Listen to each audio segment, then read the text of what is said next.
नमस्कार दोस्तों, स्वागत है आपका हमारे यूट्यूब चैनल एग्जामोफोबिया में। मैं धर्मेंद्र सिंह लेके आता हूं आपके लिए यूपीपीसीएस 2023 प्रिलिमिनरी एग्ज़ाम से रिलेटेड मॉडल टेस्ट पेपर। तो इसी मॉडल टेस्ट पेपर की सीरीज़ में हम लोग सॉल्व कर रहे थे विभिन्न आईएएस संस्थानों के मॉडल टेस्ट पेपर। तो हम लोगों ने दृष्टि आईएएस संस्थान के 12 मॉडल टेस्ट पेपर सॉल्व कर लिए हैं, जो हमारे यूट्यूब चैनल में उनके वीडियो आप वहां से देख सकते हैं। इसके अलावा हम लोगों ने जीएस वर्ल्ड के और ध्येय आईएएस के भी सॉल्व किए हैं। आज हम उन्हीं संस्थानों में से एक नया मॉडल टेस्ट पेपर सॉल्व कर रहे हैं, जो ध्येय आईएएस संस्थान का मॉडल टेस्ट पेपर संख्या 2 है। चलिए हम लोग बच्चों देखते हैं मॉडल टेस्ट सीरीज़ का मॉडल पेपर 3।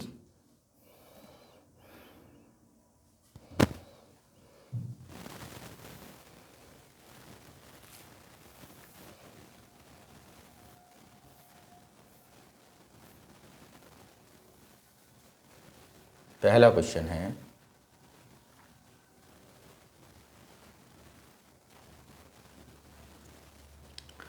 निम्नलिखित में से कौन सा सिंधु घाटी सभ्यता पर प्रकाश डालता है?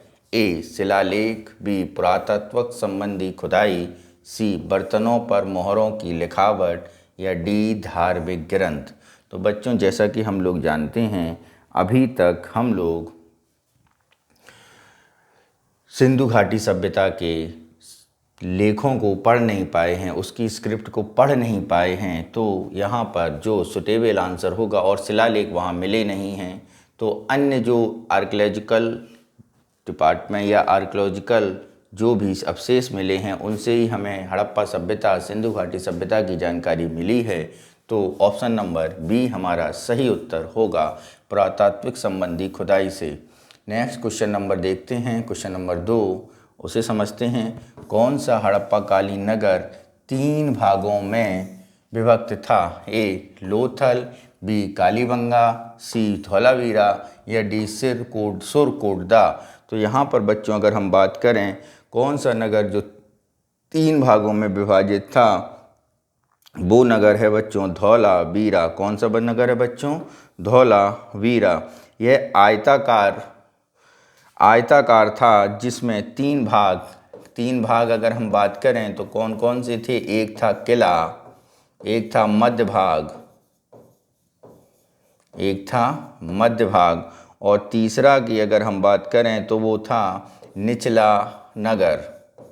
ठीक है बच्चों, निचला नगर। तो इस तरह धौलावीरा जो था वो 3 भागों में विभाजित था। नेक्स्ट क्वेश्चन नंबर देखते हैं, क्वेश्चन नंबर 3, और उसे समझते हैं। उपनिषद के काल के राजा अश्वपति शासक थे? ए. काशी के, बी. केकय के, सी. पांचाल के, या डी. विदेह के। तो उपनिषद काल में जो राजा थे, जो अश्वपति नाम के थे, वो केकय प्रांत के राजा थे। किसके बच्चों? केकय प्रांत के।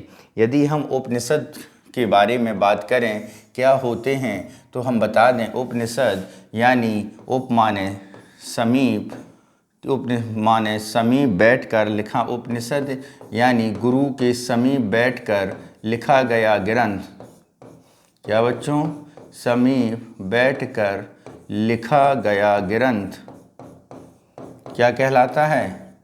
लिखा गया ग्रंथ उपनिषद कहलाता है। ठीक है बच्चों, नेक्स्ट चलते हैं। अगर उपनिषदों की संख्या के बारे में बात करें तो इस उपनिषदों की संख्या 8 है, और जो वास्तविक रूप से प्राप्त हैं या प्रमाणिक रूप से जो हैं, उनकी संख्या 12 है। नेक्स्ट चलते हैं क्वेश्चन नंबर 3 पर, और देखते हैं 3 क्या कह रहा है। 4 देखते हैं हम लोग। ऋग्वेद की मूल लिपि थी? ए. देवनागरी, बी. खरोष्ठी, सी. पाली, या डी. ब्राह्मी। तो उपनिषद की और ऋग्वेद की जो मूल लिपि है वो ब्राह्मी लिपि में लिखा गया है, और ब्राह्मी लिपि से ही देवनागरी लिपि का जन्म हुआ है बच्चों। ठीक है, नेक्स्ट चलते हैं हम लोग अगले क्वेश्चन पर, क्वेश्चन नंबर 5, उसे देखते हैं। बुद्ध के जीवन की किस घटना को महाभिनिष्क्रमण का के रूप में माना जाता है? ए. उनका महापरिनिर्वाण, 2. उनका जन्म, 3. उनका गृह त्याग, या उनका प्रबोधन। तो तो बच्चों बुद्ध का कौन सी घटना महाभिनिष्क्रमण कहलाती है? अगर इसके बारे में बात करें तो महात्मा बुद्ध का गृह त्याग करना क्या कहलाता है? महाभिनिष्क्रमण। और बुद्ध का मृत्यु या मोक्ष प्राप्त करना क्या कहलाता है बच्चों? मोक्ष प्राप्त करना कहलाता है क्या? महापरिनिर्वाण। ठीक है। और यदि इनका हम ज्ञान प्राप्ति की बात करें तो वो कहलाता है धर्म चक्र प्रवर्तन। क्या कहलाता है बच्चों? धर्म चक्र प्रवर्तन। नेक्स्ट चलते हैं क्वेश्चन नंबर 6 पर और देखते हैं 6 क्या कह रहा है।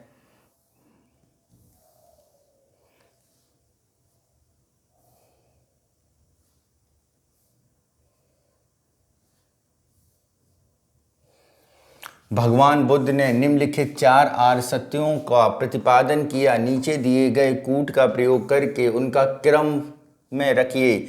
सर्वम दुखम, सब जगह दुख है, दुख का कारण निरोध है, दुख का निरोध का मार्ग है और दुख का कारण है। तो सबसे पहले आएगा सर्वम दुखम, फिर आएगा दुख का कारण है, फिर आएगा दुख का निरोध है, दुख का निरोध है और निरोध का मार्ग है।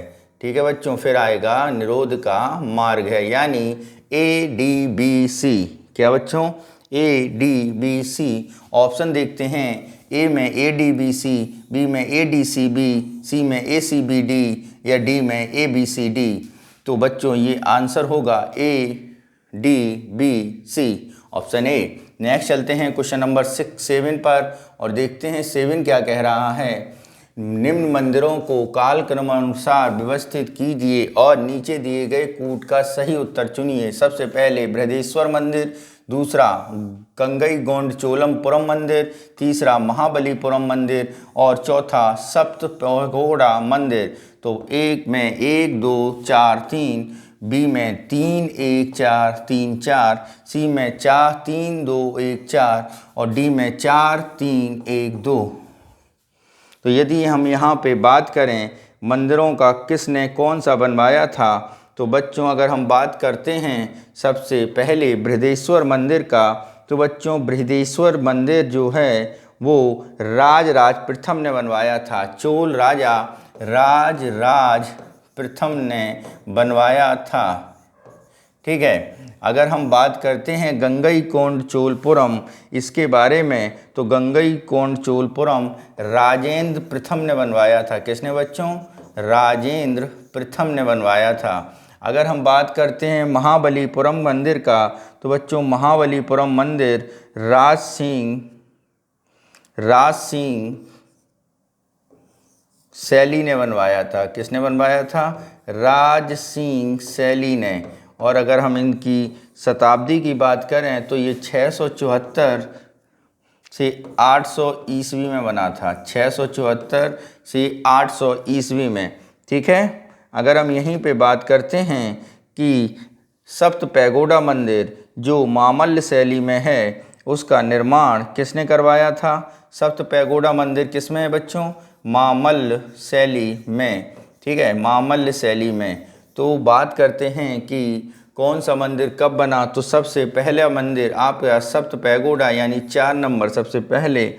उसके बाद बात करते हैं, उसके बाद बना है महाबलीपुरम का मंदिर। उसके बाद बात करते हैं तो बना है बृहदेश्वर मंदिर और सबसे लास्ट में बना है कौन सा बच्चों? गंगईकोंडचोलपुरम यानी 4 3 1 2। ऑप्शन देखते हैं 4 3 1 2 कहाँ पर हैं, तो आपके ऑप्शन 4 3 1 2 ऑप्शन नंबर डी हैं, यानी डी हमारा सही उत्तर होगा। नेक्स्ट चलते हैं क्वेश्चन नंबर 8 पर और देखते हैं क्वेश्चन नंबर 8 क्या कह रहा है और उसे समझते हैं।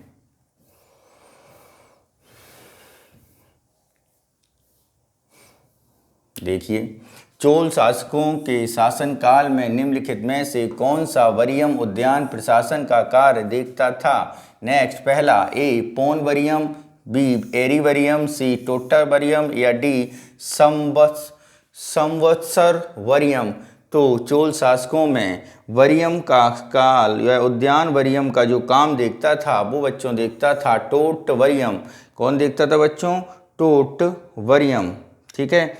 नेक्स्ट चलते हैं अगला क्वेश्चन नंबर 9 और देखते हैं क्या है 9 में। सूची 1 को सूची 2 से सुमेलित करना है।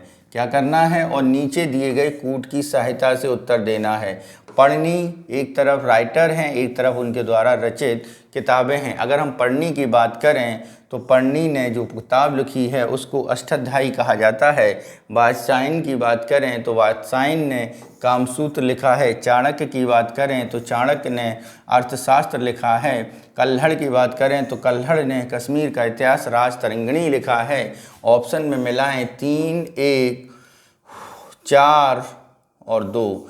3, 1, 4, 2। ऑप्शन देखें 3, 1, 4, 2। बी में 4, 1, 2, 3। सी में 2, 3, 1, 4। डी में 1, 2, 3, 4। तो ऑप्शन नंबर ए हमारा बिल्कुल सही उत्तर होगा। नेक्स्ट चलते हैं क्वेश्चन नंबर 10 पर और देखते हैं क्या कह रहा है 10। निम्नलिखित शासकों के नाम का सही कालक्रम स्थापित कीजिए और अपना उत्तर नीचे दिए गए कूट से चयन कीजिए।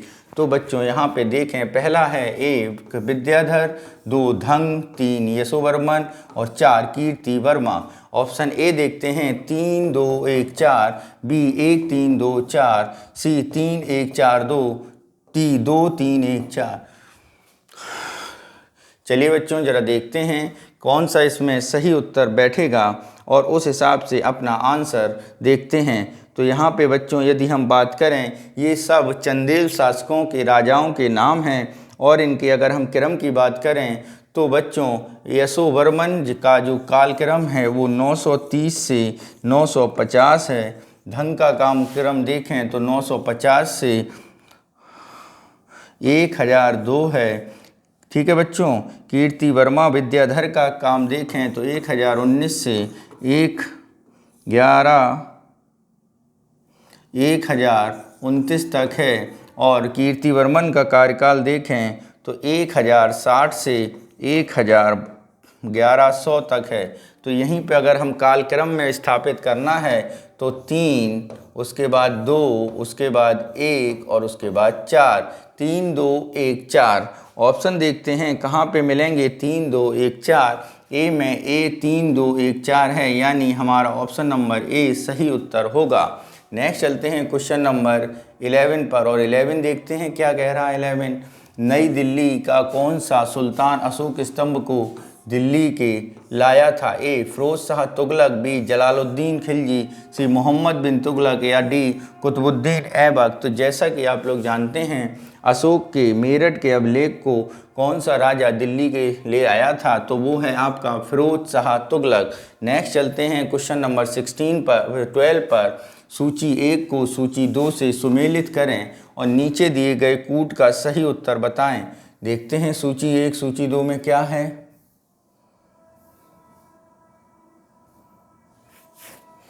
यहाँ पे बुक हैं और यहाँ पे राइटर दिए गए हैं। क्या बच्चों? बुक और राइटर। तो सबसे पहली बुक है तारीख़ हिंद, दूसरी है तारीख़ दिल्ली, तीसरी है रहला और चौथी है तबकात-ए-नासिरी। तबकात-ए-नासिरी। तो यहाँ पे अगर हम बात करें कौन सी बुक किसने लिखी, तो तारीख़ हिंद बच्चों लिखी थी अल बरूनी ने। किसने लिखी? अल बरूनी ने। तारीख़ दिल्ली लिखी है अमीर खुसरो ने।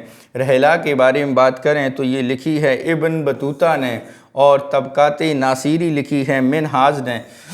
तो ऑप्शन बनता है आपका 3, 4, 1, 2। 3, 4, 1, 2। देखते हैं कहाँ पर है। ए में 1, 3, 2, 4। बी में 2, 1, 4, 3। सी में 3, 4, 1, 2। तो यानी हमारा जो आंसर होगा वो सी उत्तर होगा। 3, 4, 1, 2। नेक्स्ट चलते हैं क्वेश्चन नंबर 11 पर और देखते हैं 11 क्या कह रहा है।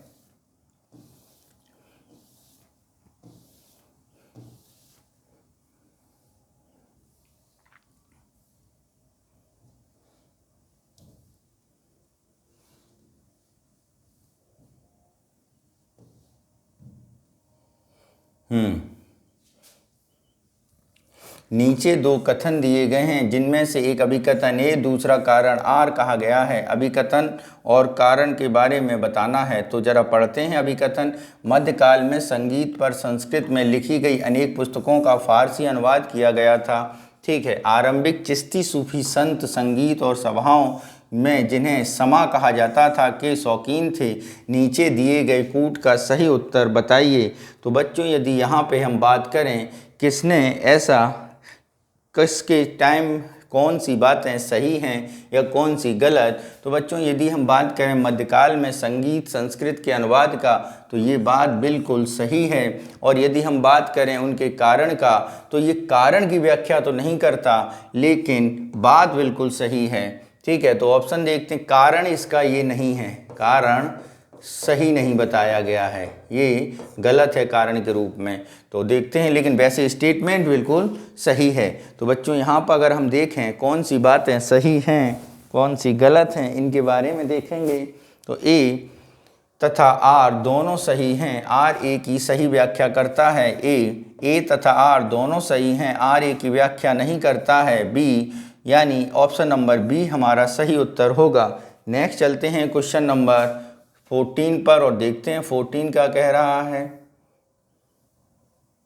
अकबर के शासनकाल की निम्नलिखित घटनाओं को काल क्रमानुसार व्यवस्थित कीजिए। जजिया की समाप्ति, इबादत खाना का निर्माण, मजहर के पर हस्ताक्षर, इलाही की स्थापना। तो अकबर ने ये कुछ काम किए थे जिसके आधार पर अकबर के बारे में बताना है कि कब क्या किया था। तो बच्चों अगर हम बात करें जजिया की समाप्ति, तो अकबर ने ये अपने शासन की गद्दी पर बैठकर 1564 में किया था। इबादत खाना की बात करें तो उसने 1575 में इबादत खाना बनाया था। ठीक है, मजहर की बात करें तो उसने 1579 में बनाया था। और दीन इलाही की स्थापना के धर्म के बारे में बात करें तो 1582 में था। तो बच्चों अब इसे कालक्रम के अनुसार विस्तृत करिए।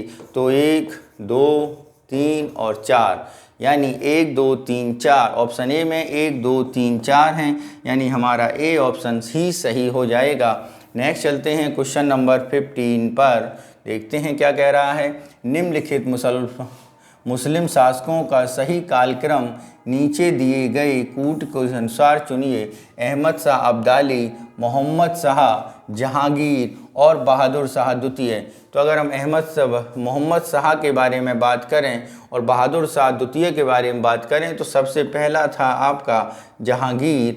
ठीक है, फिर अगर हम बात करते हैं अगला कौन सा शासक आया, ठीक, जैसे अगर हम इनका कार्यक्रम दिखाएं तो ये थे 1605 से 1627। ठीक है, अहमद शाह मोहम्मद शाह के बारे में बात करें तो 1719 से 1748 तक थे ये। ठीक है, बहादुर शाह द्वितीय के बारे में बात करें तो ये 1837 से 1857 थे। और अहमद शाह अब्दाली 1761 में भारत पर हमला किया था। तो कालक्रम अनुसार आप देखेंगे जहांगीर सबसे पहले आते हैं, फिर उसके बाद आते हैं मोहम्मद शाह, फिर उसके बाद आता है अब्दाली और उसके बाद आता है बहादुर शाह द्वितीय। तो बच्चों यहाँ पे ऑप्शन 3, 2, 1, 4 सी में दिया गया है, यानी सी हमारा सही उत्तर होगा। नेक्स्ट क्वेश्चन नंबर 16 देखते हैं और समझते हैं। फ्रांसीसी दक्कन में शक्ति आंदोलन स्थापित करने में असफल रहे क्योंकि डुप्लेस सक्षम सेनापति नहीं था। नहीं, अंग्रेज़ों की फौज शक्तिशाली थी, बिल्कुल नहीं। भारतीय लोग फ्रांसीसियों को पसंद नहीं करते थे।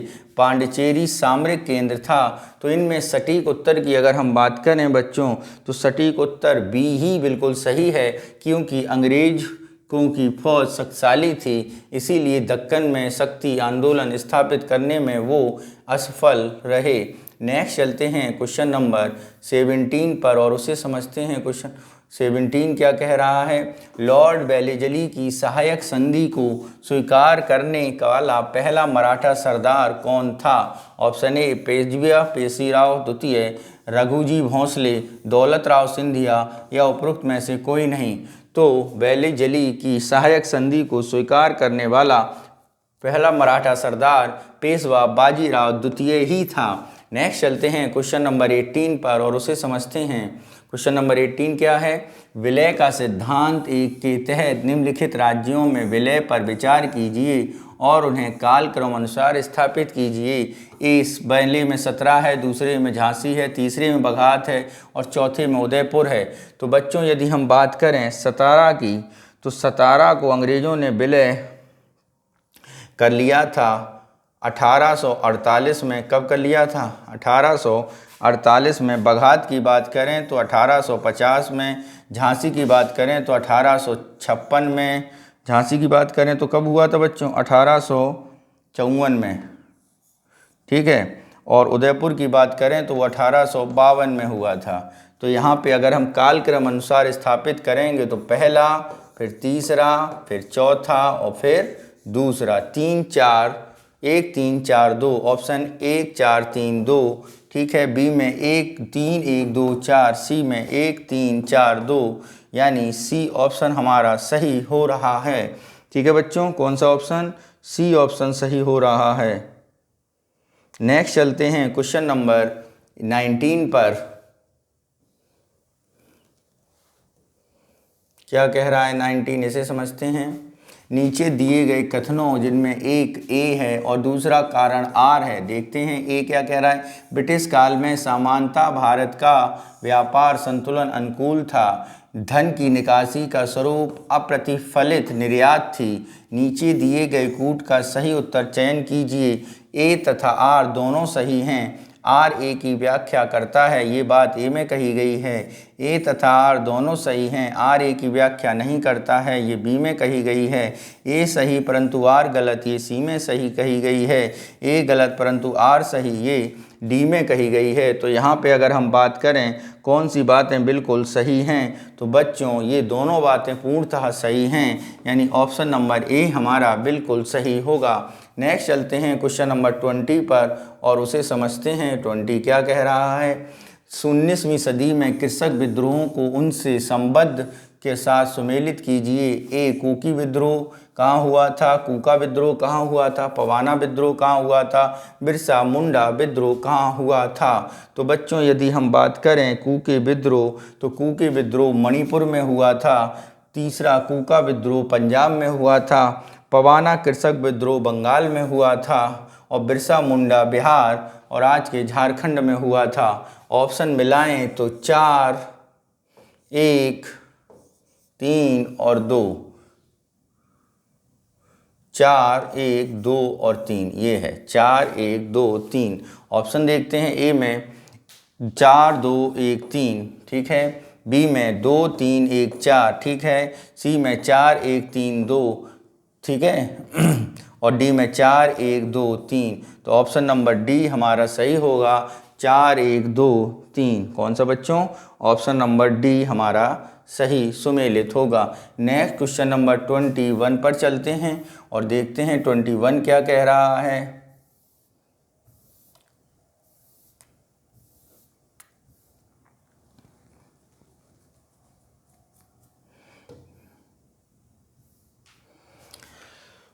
निम्नलिखित युग्मों में से कौन सा एक सही सुमेलित नहीं है? देखते हैं। ये एक तरफ समाचार पत्र हैं, दूसरे संस्थापक हैं। अल हिलाल मौलाना अबुल कलाम आज़ाद, ये बिल्कुल सही है। न्यू इंडिया एनी बेसेंट, ये भी सही है। तहजीब उल अखलाक, क्या है बच्चों? तहजीब उल अखलाक, ये मोहम्मद अली जिन्ना नहीं हैं। इसका सही सुमेलित अगर हम बात करें तो ये हैं सर सैयद अहमद खान। कौन प्रकाशित करता था? सर सैयद अहमद खान, ठीक है बच्चों। सर सैयद अहमद खान द्वारा प्रकाशित होता था, यानी सी ऑप्शन हमारा गलत दिया गया है और गलत ही इसमें ढूंढना था। संवाद कौमुदी ये राजा राम मोहन राय हैं, ये भी बात सही है। नेक्स्ट चलते हैं क्वेश्चन नंबर 22 पर। देवबंद आंदोलन यूपी संयुक्त प्रांत में किस वर्ष आरंभ हुआ था? ए 1900, बी 1888, सी 1885 या डी 1866। तो देवबंद आंदोलन उत्तर प्रदेश के सहारनपुर में हुआ था 1866 में। कब हुआ था बच्चों? 1866 में, 1866 में, ठीक है। अंग्रेज़ों के विरुद्ध किया गया था। और अब आगे चलते हैं क्वेश्चन नंबर 23 पर और उसे समझते हैं। निम्नलिखित में से किसने बड़ी बुद्धिमानी के साथ अलीपुर षड्यंत्र मामले में अरविंद घोष का बचाव किया? ए चित्तरंजन दास, बी WC बनर्जी, मोतीलाल नेहरू या डी तेज बहादुर सप्रू। तो अरविंद घोष का जिसने बड़ी बुद्धिमानी से बचाव किया था वो थे चित्तरंजन दास बच्चों। कौन थे? चित्तरंजन दास। जिसमें अरविंद घोष और एक व्यक्ति और थे जिनका नाम था वारेंद्र घोष। क्या नाम था बच्चों? वारेंद्र घोष। जिसके कारण अलीपुर षड्यंत्र के कारण वारेंद्र घोष को आजीवन कारावास की सज़ा दी गई थी। क्या मिल गया था इन्हें? आजीवन कारावास की सज़ा दी गई थी। नेक्स्ट चलते हैं क्वेश्चन नंबर 24 पर और उसे समझते हैं। स्वदेशी आंदोलन के संबंध में निम्न में से कौन सा कथन सही नहीं है? ए, कुछ विशिष्ट मुसलमानों आंदोलन में शामिल हुए। बी, स्त्रियों के आंदोलन और सक्रिय भागीदारी की। बी, सी, आंदोलन ने बंगाल का किसान की तो अधिक प्रभावित किया और ना ही वे इसमें शामिल हुए। डी, यह बंगाल तक ही सीमित रहा। तो बच्चों स्वदेशी आंदोलन के बारे में यदि बात करें तो इसमें से बंगाल तक ही सीमित नहीं रहा था, ये संपूर्ण भारत में फिर फैल गया था। और अगर हम इसके कालक्रम की बात करें तो 1905 में बंगाल विभाजन के विरुद्ध स्वदेशी आंदोलन शुरू किया गया था। नेक्स्ट चलते हैं क्वेश्चन नंबर 25 पर।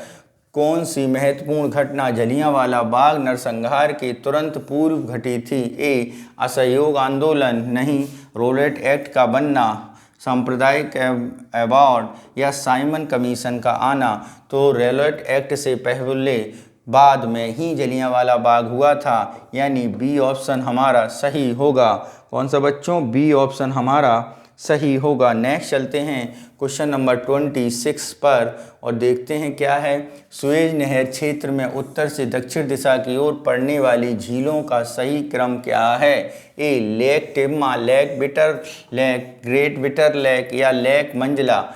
B, Great Bitter lake, Little Bitter lake और लेक टिम्सा और लेक मंजला।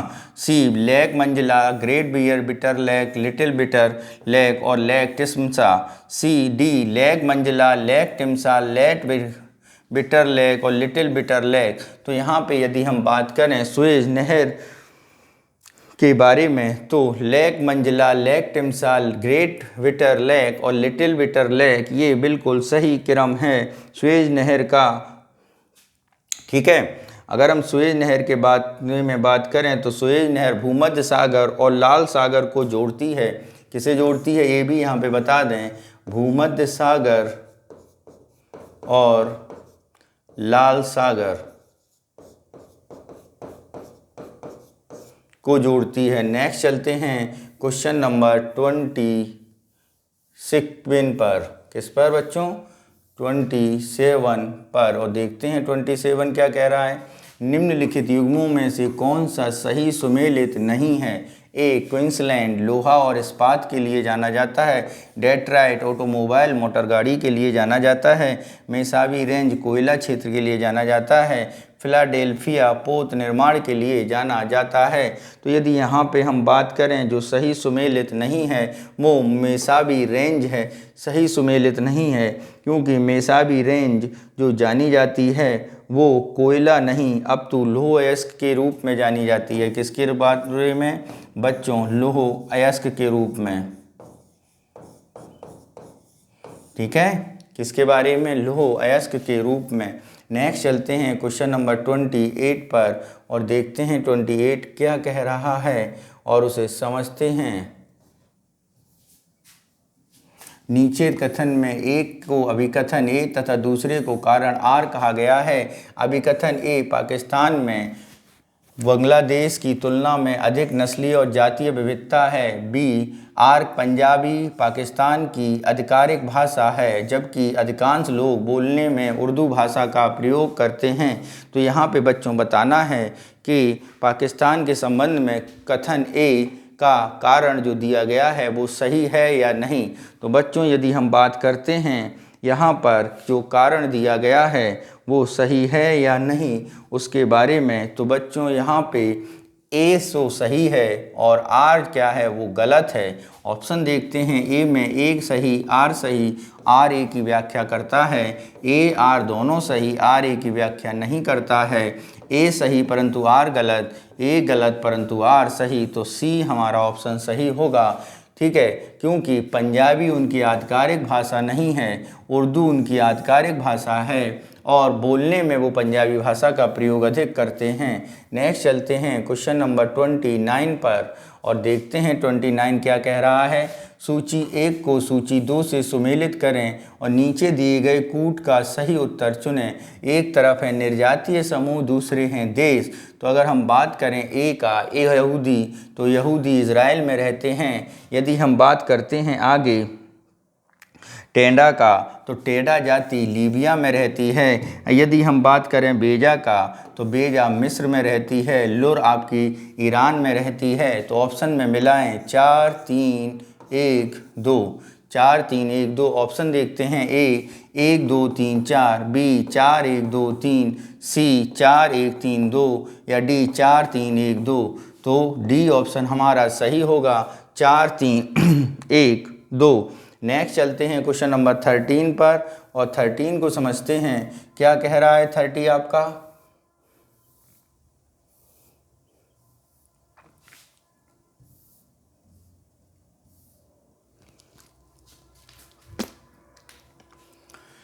पृथ्वी पर घने वन अधिकतर मिलते हैं। ए विषुवत रेखा के पास, बी कर्क रेखा के पास, सी मकर रेखा के पास या डी ध्रुवों के पास। तो बच्चों पृथ्वी पर घने वन अधिकतर मिलते हैं। तो यहाँ पे अगर हम बात करें ए विषुवत रेखा के पास, बी कर्क रेखा के पास, सी मकर रेखा के पास या डी ध्रुवों के पास, तो सर्वाधिक वन मिलते हैं हमें ए ऑप्शन बिल्कुल सही है, विषुवत रेखा के पास। नेक्स्ट चलते हैं क्वेश्चन नंबर 31 पर। विली विली है ए एक प्रकार का वृक्ष जो शीतोष्ण कटिबंध में उगता है। एक प्रकार की हवा जो मरुस्थल में चलती है। उत्तर पश्चिम ऑस्ट्रेलिया का उष्णकटिबंधीय चक्रवात या लक्षद्वीप समूह के निकट सामान्यतः पाई जाने वाली मछली का एक प्रकार। तो बच्चों विली विली के बारे में जो बात से ऑस्ट्रेलिया के संबंध में कही गई है वो सबसे सटीक है, सी ऑप्शन हमारा सही होगा। नेक्स्ट चलते हैं क्वेश्चन नंबर 32 पर और उसे समझते हैं। वायुमंडल में सबसे अधिक किस गैस का प्रतिशत है। ए कार्बन, बी नाइट्रोजन, सी ऑक्सीजन या डी हाइड्रोजन। तो बच्चों यहाँ पर अगर हम बात करें कार्बन की मात्रा है 0.03%। कितनी है बच्चों 0.03%। नाइट्रोजन की बात करें तो 78.21%। ठीक है, ऑक्सीजन की बात करें तो 20.96%। ठीक है, हाइड्रोजन की बात करें तो 0.0001% या अन्य में हाइड्रोजन आ जाता है। तो सबसे अधिक मात्रा की बात होगी तो कौन सी होगी, नाइट्रोजन, यानी बी ऑप्शन हमारा सही होगा। नेक्स्ट चलते हैं क्वेश्चन नंबर 8 से 33 पर। करीबा बांध निर्मित है कम्फ्यू नदी पर, जाम्बेजी नदी पर, चंबेसी नदी पर या काम्बोफो नदी पर। तो करीबा बांध जो है बच्चों वो जाम्बेजी नदी पर स्थित है। किस पर है बच्चों, जाम्बेजी नदी पर स्थित है और ये मानव निर्मित सबसे बड़ा बांध के रूप में जाना जाता है। नेक्स्ट देखिए बच्चों 34 पर समझते हैं क्या कह रहा है 34। नीचे दिए गए कथन और ए हैं तथा अभिकथन आर हैं। ठीक है, अभिकथन ए सुएज नहर बनने से भारत और पश्चिम देशों की दूरी कम हुई है। ये बात बिल्कुल सही है, कारण सुएज नहर भूमध्य सागर और लाल सागर को जोड़ती है। तो बच्चों यहाँ पर अगर हम बात करते हैं क्या बातें हैं, तो कथन ए तथा आर दोनों सही हैं और आर ए की व्याख्या करता है। ठीक है, ए तथा आर दोनों सही हैं, आर ए की व्याख्या नहीं करता है। ए सही परंतु आर गलत, दूसरा ए गलत परंतु आर सही। तो यहाँ पे अगर हम बात करें तो ए तथा आर दोनों सही हैं और आर ए की व्याख्या नहीं करता है यानी ए ऑप्शन सही होगा। नेक्स्ट चलते हैं क्वेश्चन नंबर 35 पर और देखते हैं 35 क्या कह रहा है। 35 कह रहा है हरमुज जल संधि पाई जाती है। ए काला सागर और मृत सागर के बी फारस की खाड़ी और ओमान की खाड़ी के बीच, सी अरब सागर और लाल सागर के बीच, डी लाल सागर एवं भूमध्य सागर के बीच। तो हरमुज जलसंधि बच्चों पाई जाती है ईरान के पास, तो ईरान के पास पाए जाने के कारण ये फारस की खाड़ी और ओमान की खाड़ी के बीच स्थित है। नेक्स्ट चलते हैं क्वेश्चन नंबर बच्चों 36 पर और उसे समझते हैं। निम्नलिखित में से कौन सा सुमेलित नहीं है? देखते हैं बच्चों कौन सा सही सुमेलित नहीं है। ब्राज़ील की धारा दक्षिणी अटलांटिक महासागर, हम्बोल्ट की धारा उत्तरी प्रशांत महासागर, गल्फ की स्ट्रीम उत्तरी प्रशांत अटलांटिक महासागर, अगुलहास की धारा हिंद महासागर। तो हम्बोल्ट की धारा बच्चों उत्तरी प्रशांत महासागर में नहीं है, वो आती है हम्बोल्ट की धारा अगर हम बात करें पेरू के तट पर, तो ये पश्चिमी प्रशांत महासागर में है। कहाँ पर बच्चों? पश्चिमी प्रशांत महासागर में। ठीक है, नेक्स्ट चलते हैं क्वेश्चन नंबर 37 पर और उसे समझते हैं। 37 क्या कह रहा है? निम्नलिखित में से कौन सा सही सुमेलित नहीं है? ठीक है देखते हैं कौन सा सही सुमेलित नहीं है। Option A Auroville Puducherry, Bikaner Ukraine, वर्ंडुग इंडोनेशिया, विट्टाकुलो गोवा श्रीलंका। तो बच्चों जो सुमेलित नहीं है वो है आपका ऑरिविले। ऑरिविले पौंडीचेरी में नहीं बल्कि ऑरिविले कहाँ पर स्थित है? फ्रांस और जर्मनी के बीच खींची गई मध्य सीमा रेखा है। क्या है बच्चों? फ्रांस, रुकना गलत हो गया बच्चों।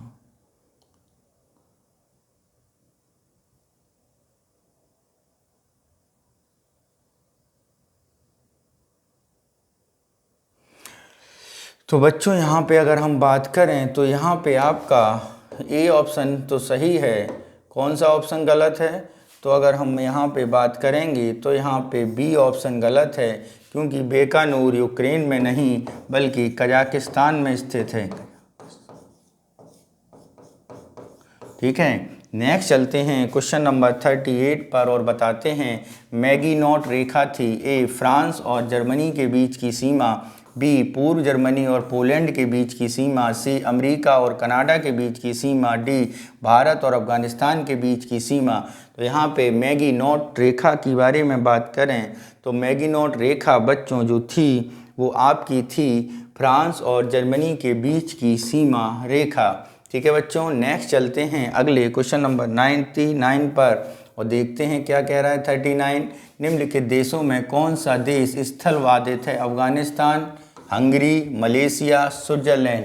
ठीक है बच्चों, तो स्थलबद्ध देश वो देश होता है जो चारों तरफ से स्थल से घिरा हो। तो यहाँ पे अफगानिस्तान स्थल से घिरा है, हंगरी स्थल से घिरा है और स्विट्जरलैंड स्थल से घिरा है, जबकि मलेशिया समुंदर है उसके पास। ठीक है, तो ऑप्शन देखते हैं ए में 1 और 2, बी में 1 2 3, सी में 2 3 4 या डी में 1 2 4। तो यानी आपका डी ऑप्शन सही होगा। नेक्स्ट चलते हैं क्वेश्चन नंबर 40 पर और उसे समझते हैं। निम्नलिखित में से किन देशों के साथ इजराइल साझी सीमाएं हैं? 1 लेबनान, सीरिया, जॉर्डन व मिस्र, बी लेबनान, सीरिया, तुर्की और जॉर्डन, सी साइप्रस, तुर्की, जॉर्डन एवं मिस्र, डी साइरस, तुर्की, सीरिया, इराक और यमन। तो इज़राइल के साथ साझी सीमा जो देश बनाते हैं वो हैं लेबनान, सीरिया, जॉर्डन और मिस्र। नेक्स्ट क्वेश्चन चलते हैं क्वेश्चन नंबर 41 पर और देखते हैं 41 क्या कह रहा है हमारा और उसे समझते हैं। तो बच्चों 41 जो कह रहा है वो देखते हैं हम लोग।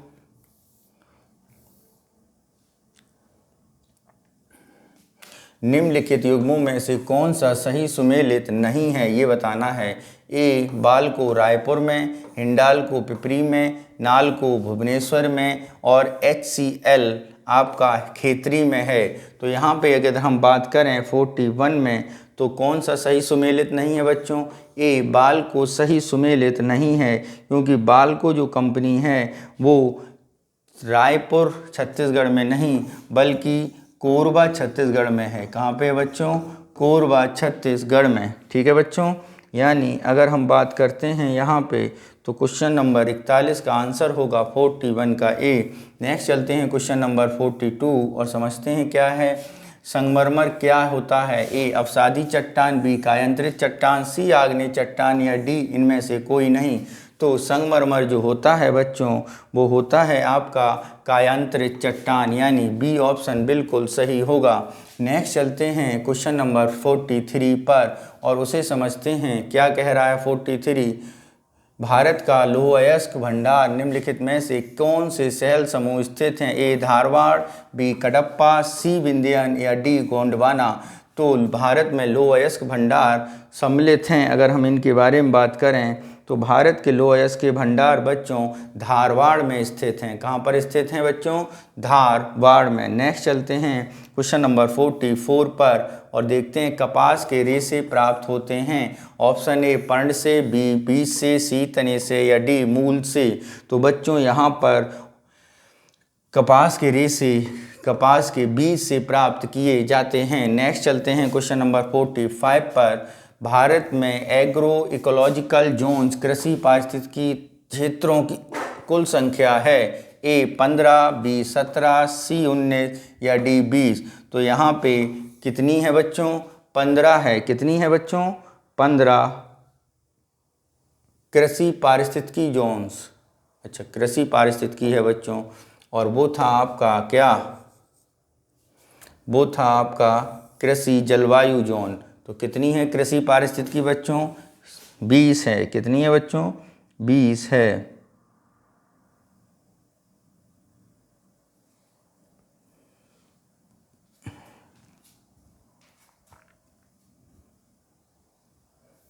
नेक्स्ट क्वेश्चन चलते हैं क्वेश्चन नंबर 46 पर और उसे समझते हैं। क्या कह रहा है 46?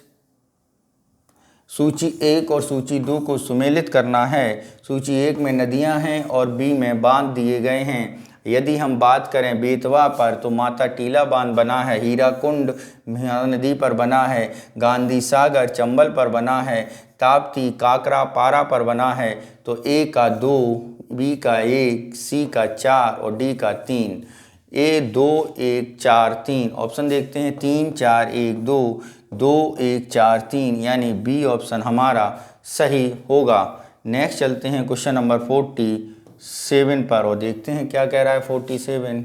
कावेरी नदी का उद्गम है। ए सह्याद्री में, बी ब्रह्मगिरी में, सी गौवलीगढ़ पहाड़ी में या डी अमरकंटक में। तो कावेरी नदी का उद्गम के बारे में अगर हम बात करेंगे तो कावेरी नदी का उद्गम बच्चों ब्रह्मगिरी की पहाड़ियों यानी महाराष्ट्र में स्थित है। नेक्स्ट चलते हैं अगले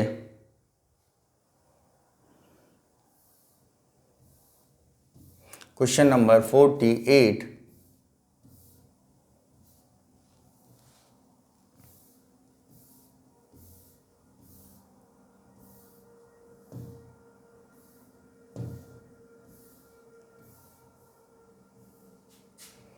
पंचायती राज व्यवस्था अपनाई गई थी। ए लोगों को राजनीतिक जागरूकता प्रदान करने के लिए, लोकतंत्र की शक्तियों का विकेंद्रीकरण करने के लिए, कृषकों को शिक्षित करने के लिए, उपरोक्त में से कोई नहीं।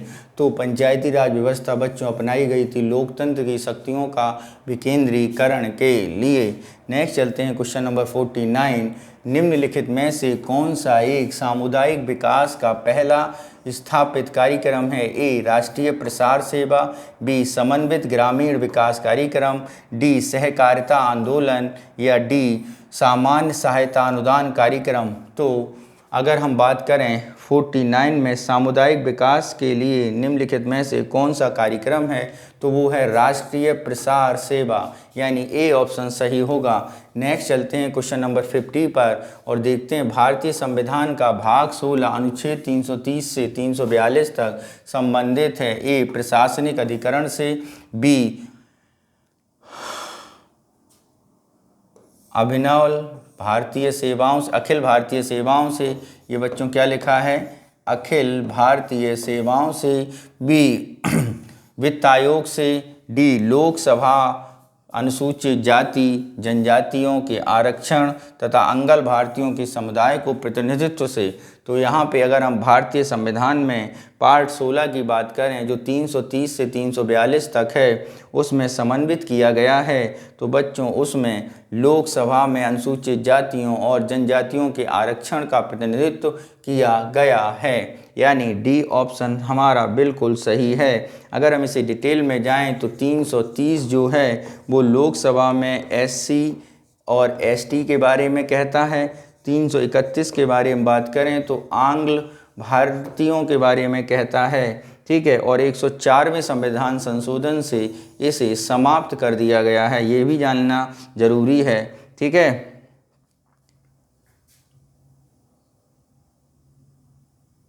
नेक्स्ट चलते हैं क्वेश्चन नंबर 451 पर और उसे समझते हैं। निम्न में से कौन सी एक परिस्थिति समिति भारत में पंचायती व्यवस्था से संबंधित नहीं है? ऑप्शन ए दिनेश गोस्वामी समिति, option B L M Singhvi समिति, सी सादिक अली समिति या डी अशोक मेहता समिति। तो यहाँ पे जो समिति शामिल नहीं थी वो थी बच्चों दिनेश गोस्वामी समिति शामिल नहीं थी, क्योंकि दिनेश गोस्वामी समिति चुनाव आयोग से संबंधित है। किससे बच्चों? चुनाव आयोग से सुधार से संबंधित है। किससे? चुनाव आयोग के सुधार से संबंधित है, ठीक है। नेक्स्ट चलते हैं क्वेश्चन नंबर 52 पर और उसे समझते हैं। दल बदल निरोधक अधिनियम कब अधिनियमित हुआ था? ऑप्शन ए 17 फरवरी 1985 को, ऑप्शन बी 15 फरवरी 1985 को, ऑप्शन सी 30 मार्च 1985 को या ऑप्शन डी 21 अप्रैल 1985 को। तो ज़रा देखते हैं दल बदल अधिनियम कब अधिनियमित हुआ था। ए 17 फरवरी 1985, बी 15 फरवरी 1985 या डी सी 30 मार्च 1985 या डी 21 अप्रैल 1985। तो ये बच्चों अधिनियमित हुआ था आपका, अगर हम बात करें तो ये हुआ था 15 फरवरी 1985 को। नेक्स्ट चलते हैं क्वेश्चन नंबर 53 पर और उसे समझने की कोशिश करते हैं। क्या कह रहा है? कथन ए और दूसरा कारण आर है। जरा देखें अभी कथन। अनुच्छेद 368 के अंतर्गत संसद संविधान के किसी भी भाग कर सकती है। संसद भारत की जनता द्वारा निर्वाचित उच्चतम विधायी संस्था है। तो यदि हम बात करें कथन में कौन से कथन बिल्कुल सही हैं या कौन सा कथन कारण सही व्याख्या करता है, तो ए और आर दोनों सही हैं। आर ए की सही व्याख्या करता है, ये बात बिल्कुल सही है। नेक्स्ट चलते हैं क्वेश्चन नंबर देखते हैं अगला क्वेश्चन नंबर 54 पर।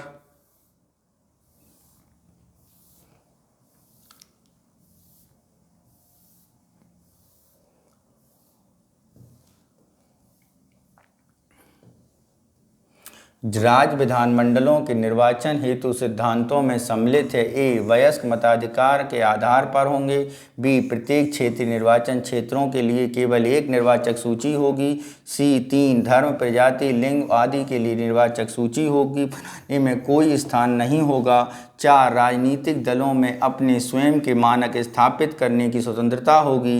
नीचे दिए गए कूट का सही उत्तर चुनिए। ऑप्शन ए 1 2 3 1 3 4, बी 2 3 4, सी 1 2 3 या डी उपरोक्त सभी सत्य हैं। तो बच्चों यदि हम राज्य विधानमंडल के निर्वाचन के बारे में बात करेंगे तो राज्य विधानमंडल के जो ये निर्वाचन के बारे में स्टेटमेंट दिए गए हैं ये सारे के सारे बिल्कुल सही हैं। क्या हैं बच्चों? बिल्कुल सही हैं, क्योंकि अनुच्छेद 325 के अंतर्गत क्या कहा गया है? 325 के अंतर्गत प्रत्येक प्रादेशिक निर्वाचन एक साधारण निर्वाचक सूची से होगा। ठीक है, ये सारी बातें कही गई हैं। नेक्स्ट चलते हैं क्वेश्चन नंबर 55 पर। भारतीय संविधान के अनुच्छेद 371 जे के अंतर्गत देश के किस क्षेत्र में विशेष स्थिति प्रदान की गई है? ए नागालैंड, बी हैदराबाद और कर्नाटक, सी महाराष्ट्र और गुजरात और डी लद्दाख। तो भारतीय संविधान के अनुच्छेद 371 जे के अंतर्गत किसे किया गया है कि हैदराबाद और कर्नाटक को विशेष दर्जा प्राप्त दिया गया है 371 जे के अंतर्गत। नेक्स्ट चलते हैं क्वेश्चन नंबर 56 पर और उसे समझते हैं। निम्नलिखित में से किस एक की परिस्थिति अन्य तीनों से भिन्न है? पिछड़ी जाति आयोग, वित्त आयोग, राष्ट्रीय मानवाधिकार आयोग और निर्वाचन आयोग। तो अगर हम बात करें इनमें से 3 आपके भारतीय संवैधानिक संस्थाएं हैं, एक नहीं है, तो वो एक है राष्ट्रीय मानवाधिकार आयोग। संवैधानिक संस्था नहीं है। नेक्स्ट चलते हैं क्वेश्चन नंबर 57 पर और देखते हैं क्या बोला है। 57 कह रहा है नीचे दो कथन दिए हैं जिनमें से एक कथन ए है, दूसरा कारण आर है। राज्य वित्त आयोग एक संवैधानिक निकाय है। ठीक है, राज्य संघीय वित्त आयोग पंचायतों, तो जरा देखते हैं इनमें से कौन सा कथन सही होगा। तो बच्चों यहाँ पे पहली बात की गई है कि राज्य वित्त आयोग आपका कैसी संस्था बताई गई है, संवैधानिक संस्था। तो ये बात तो बिल्कुल सही है, लेकिन अगर हम बात करें केंद्रीय वित्त आयोग की तो पंचायतों के लिए वित्त की संस्तुति देता है, सहायता देने के लिए संस्तुति आयोग पंचायतों की सहायता देने के लिए संस्तुति नहीं कर सकता। तो ये बात क्या है, ये बात सही नहीं है। ठीक है, तो यहाँ पे ऑप्शन नंबर सी हमारा सही उत्तर होगा। नेक्स्ट चलते हैं क्वेश्चन नंबर 58 पर और देखते हैं 58 क्या कह रहा है और उसे समझने की कोशिश करते हैं। भारतीय संविधान के अनुच्छेद 352 के अंतर्गत राष्ट्रीय आपातकाल की घोषणा की गई है। तो जरा इस राष्ट्रीय आपातकाल के बारे में देखते हैं। तो देखते हैं राष्ट्रीय आपात से संबंधित इन बातों को और समझने की कोशिश करते हैं। क्या कहता है राष्ट्रीय आपात? भारतीय संविधान के अनुच्छेद 352 के अंतर्गत राष्ट्रीय आपात की घोषणा तभी की जा सकती है जब भारत के एक भाग की सुरक्षा में से खतरा हो, युद्ध के कारण, विदेशी आक्रमण के कारण, सशस्त्र विद्रोह के कारण, आंतरिक उपद्रव के कारण। तो बच्चों यहाँ पर अगर हम बात करें तो ऊपर के 3 बिल्कुल सही हैं। ठीक है, तो ज़रा देखते हैं कौन सा ऑप्शन सही होगा। पहला 1 और 2, दूसरा 2, 3, 4, तीसरा 1, 2, 3, यानी ये बात बिल्कुल सही है। जबकि आंतरिक उपद्रव के कारण आप नेशनल इमरजेंसी नहीं लगा सकते हैं। नेक्स्ट क्वेश्चन चलते हैं क्वेश्चन नंबर 59 पर और देखते हैं क्या है 59 हमारा और उसे समझने की कोशिश करते हैं। केंद्र सरकार तथा राज्यों के मध्य आर्थिक संबंधों का विवेचना जुड़ी कही गई है। जो ऑप्शन ए 168 से 171 के अंतर्गत, बी अनुच्छेद 268 से 281 के अंतर्गत, सी अनुच्छेद 278 से 291 के अंतर्गत, या डी अनुच्छेद 289 से 295 के अंतर्गत। तो बच्चों यदि हम बात कर लें केंद्र राज्य के बीच वित्तीय संबंध हैं वो हैं आर्टिकल 268 से 281 तक। नेक्स्ट चलते हैं क्वेश्चन नंबर 60 पर और देखते हैं क्या है। निम्नलिखित में से कौन सा राज्य का उच्च न्यायालय का मुख्य क्षेत्राधिकार नहीं है? ए परामर्श संबंधी क्षेत्राधिकार, बी प्रारंभिक क्षेत्राधिकार, सी निरीक्षण का क्षेत्राधिकार, या डी अपीलीय क्षेत्राधिकार। तो बच्चों उच्च न्यायालय का मुख्य क्षेत्राधिकार जो है वो परामर्श संबंधी क्षेत्राधिकार नहीं है। ठीक है, बाकी उसके क्षेत्राधिकार के अंतर्गत आते हैं। नेक्स्ट चलते हैं क्वेश्चन नंबर 61 पर और समझते हैं क्या कह रहा है 61 और देखते हैं हम लोग।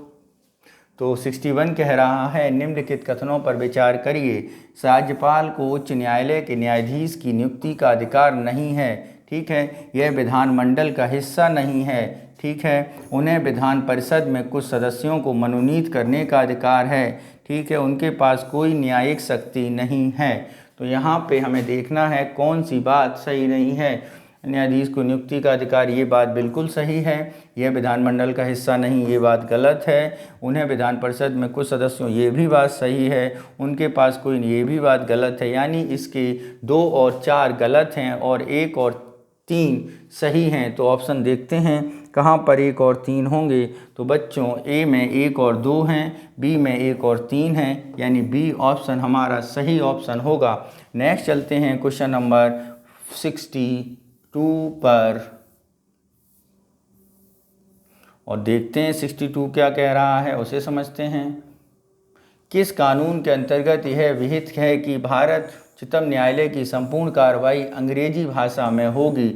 ऑप्शन ए उच्चतम न्यायालय कानून 1966 के अंतर्गत, भारतीय संविधान के अनुच्छेद 145 के अंतर्गत, संसद द्वारा बनाए गए विधेयक के द्वारा, भारतीय संविधान के अनुच्छेद 348 के अंतर्गत। यदि हम बात करते हैं यहाँ पर किसके अंतर्गत अंग्रेजी में भाषा की बात की गई है, तो भारतीय संविधान के अनुच्छेद 348 के अंतर्गत उच्चतम न्यायालय की संपूर्ण कार्रवाई अंग्रेजी भाषा में होगी, ये बात कही गई है। ठीक है बच्चों, नेक्स्ट चलते हैं क्वेश्चन नंबर 63 पर और देखते हैं क्या कह रहा है। समान फोकस दूरी वाले कांच के दो लेंस जिनमें एक उत्तल लेंस दूसरा अवतल लेंस है एक दूसरे से सटाकर रखे गए हैं, इस युग्म का व्यवहार होगा। ए अपसारी लेंस की भांति, बी अपसारी लेंस की भांति, सी कांच के समतल चादर की भांति या डी दर्पण की भांति। तो बच्चों ऐसे समय में आपका कांच के समतल चादर की भांति व्यवहार करेगा। नेक्स्ट चलते हैं क्वेश्चन नंबर 64 और उसे समझते हैं क्या कह रहा है। 64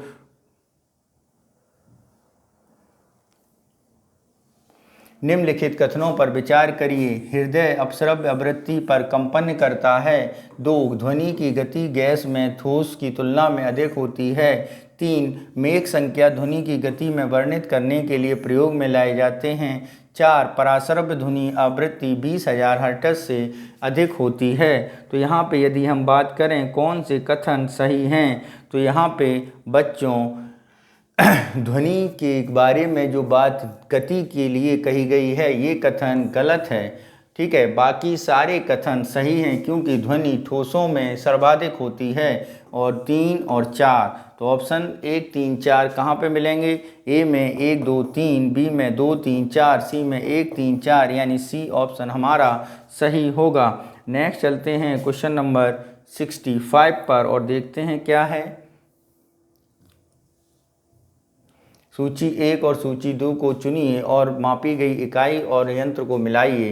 तो बच्चों यहाँ पर माना गया है क्या मापना है, उपकरण यंत्र और मापी गई राशियाँ हैं। तो सबसे पहले अमीटर है, तो अमीटर से हम विद्युत धारा नापते हैं। हाइग्रोमीटर की बात आती है तो उससे सापेक्षिक आर्द्रता नापते हैं। स्प्रिंग तुला से अगर हम बात करें तो बच्चों भार नापते हैं। बैरोमीटर से दाब नापते हैं। तो ऑप्शन बना है 3, ऑप्शन बना है 4, ऑप्शन बना है 2, ऑप्शन बना है 1। 4 3 4 2 1 ऑप्शन देखते हैं कहाँ पे ऑप्शन सही बैठेगा। तो बच्चों ऑप्शन ए में 2 3 4 1, बी में 3 4 2 1 यानी बी ऑप्शन हमारा सही होगा।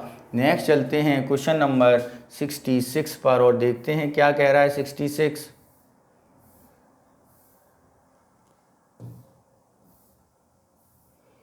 जल का वाष्प में परिवर्तन कहलाता है। ए प्राकृतिक, बी भौतिक, सी रासायनिक या डी जैविक। तो जल का भाप बनना ये कैसा परिवर्तन है, ये बच्चों आपका भौतिक परिवर्तन है क्योंकि अवस्था चेंज हो रही है।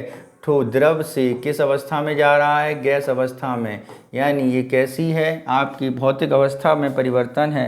नेक्स्ट चलते हैं क्वेश्चन नंबर 67 पर और देखते हैं। डॉक्टर, कलाकार एवं मूर्तिकार कैल्शियम सल्फेट का उपयोग करते हैं जिसका लोकप्रिय नाम क्या है। कली का चूना, अनबुझा चूना, बी चूना पत्थर, सी ब्लीचिंग पाउडर या डी प्लास्टर ऑफ पेरिस। तो बच्चों डॉक्टर, कलाकार एवं मूर्तिकार कैल्शियम सल्फेट का उपयोग करते हैं जिसका लोकप्रिय नाम है कली का चूना, अनबुझा चूना, ब्लीचिंग पाउडर। तो यहाँ पे जो सही होगा वो बच्चों होगा प्लास्टर ऑफ पेरिस। नेक्स्ट चलते हैं अगले क्वेश्चन पर, क्वेश्चन नंबर 68 पर और देखते हैं क्या कह रहा है। 68 निम्नलिखित युग्मों में से कौन सा एक सही सुमेलित नहीं है। तो कौन सा सही सुमेलित नहीं है इसे देखना है। एल्युमिनियम, बॉक्साइड, कांच, स्नेवार, जिंक, केलामाइट या आयरन, हेमेटाइट। तो बच्चों यहाँ पे जो सही सुमेलित नहीं है वो कौन सा होगा। अगर हम उसके बारे में बात करें तो वो कॉपर, स्नेबार नहीं होता है। कॉपर का मुख्य अयस्क क्यूप्राइट होता है। क्या होता है बच्चों, क्यूप्राइट। नेक्स्ट चलते हैं क्वेश्चन नंबर 69 पर और देखते हैं क्या है। वर्मी कल्चर में प्रयुक्त वर्म होता है। ए टम्प वर्म, बी सिल्क वर्म, सी थ्रेड वर्म या डी अर्थ वर्म यानी केंचुआ। तो अगर हम बात करें 69 में तो बच्चों प्रयुक्त होता है अर्थ वर्म, केंचुआ का वर्मी कल्चर में। नेक्स्ट चलते हैं क्वेश्चन नंबर 70 और उसे समझते हैं क्या कहता है। 70 हम लोग देखते हैं क्या है। नीचे दो कथन दिए गए हैं जिनमें एक अभिकथन ए है तथा दूसरा कारण आर है। अभिकथन ए, साधारण यह देखा गया है कि लोहे की वस्तुएं जब वायुमंडल में अनाश्रित होती हैं तब वे भूरे पाउडर की परत आच्छादित हो जाती हैं जिसको जंग कहते हैं। कारण, जंग का अर्थ भूरा पाउडरी पदार्थ टैनिन का जमा होने से बचाता है। नीचे दिए गए कूट का सही उत्तर चयन कीजिए। ए तथा आर दोनों सही हैं, आर ए की सही व्याख्या करता है। बी, ए तथा आर दोनों सही हैं, आर सही व्याख्या नहीं करता है। सी, ए सही आर गलत और डी, ए गलत व आर सही। तो बच्चों यहाँ पर अगर हम देखेंगे कौन सा कथन सही होगा तो यहाँ पे आपका ए तो सही है लेकिन आर गलत है, यानी सी ऑप्शन सही होगा, क्योंकि पदार्थ टैनिन का जमा नहीं करते हैं। ठीक है, नेक्स्ट चलते हैं क्वेश्चन नंबर 71 पर और देखते हैं क्या कह रहा है 71 और उसे समझते हैं।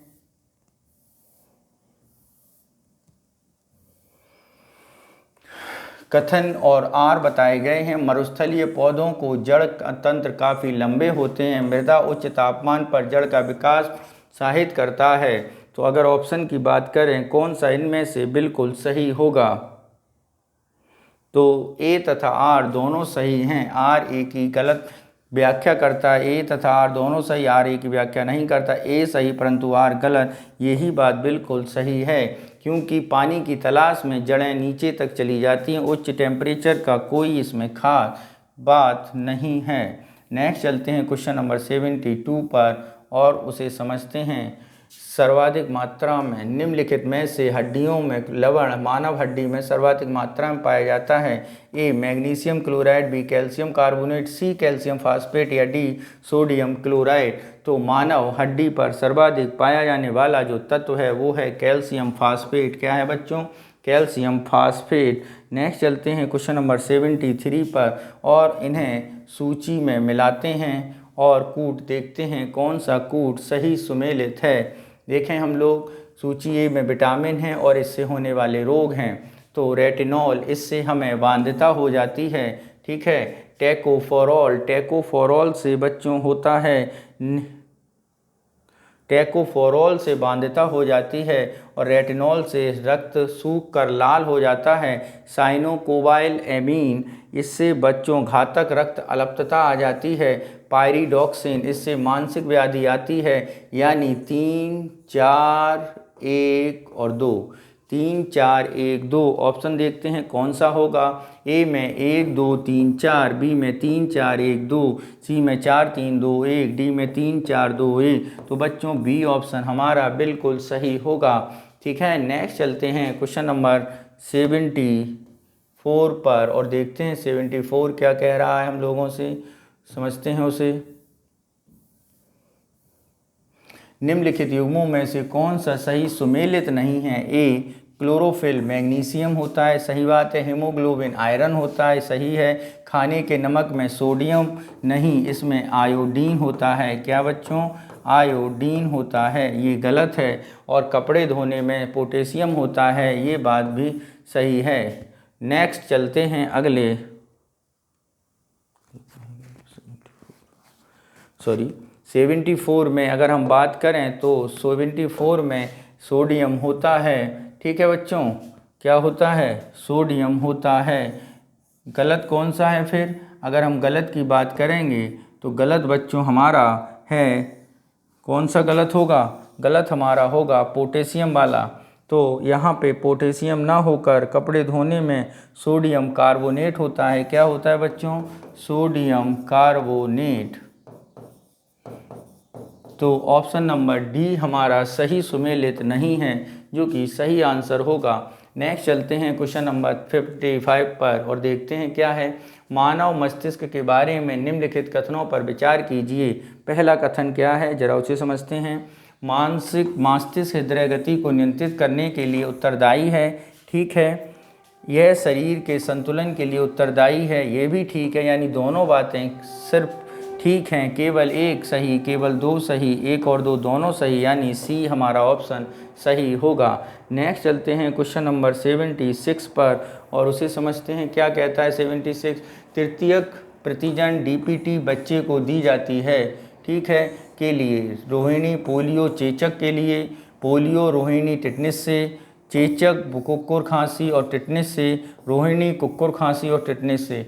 तो बच्चों तृतीयक प्रतिजन यानी डीपीटी जो दी जाती है वो हमारी किसके कारण दी जाती है, वो हमारी दी जाती है डिप्थीरिया काली खांसी और टिटनेस के लिए, यानी हमारा डी ऑप्शन सही है। नेक्स्ट चलते हैं क्वेश्चन नंबर 77। निद्रा रोग स्लीपिंग सिकनेस तक नामक बीमारी होती है। ए विटामिन ए की कमी से, बी शरीर में कैल्शियम की कमी से, सी रक्तचाप के बढ़ने से, या डी ट्रिपोसोम नामक एक कोशिकीय जीव से। तो बच्चों निद्रा रोग जो होता है वो होता है बच्चों आपका स्लीपिंग सिकनेस ट्रिपोनोसोम नामक एक कोशिकीय जीव से, यानी डी ऑप्शन बिल्कुल सही होगा।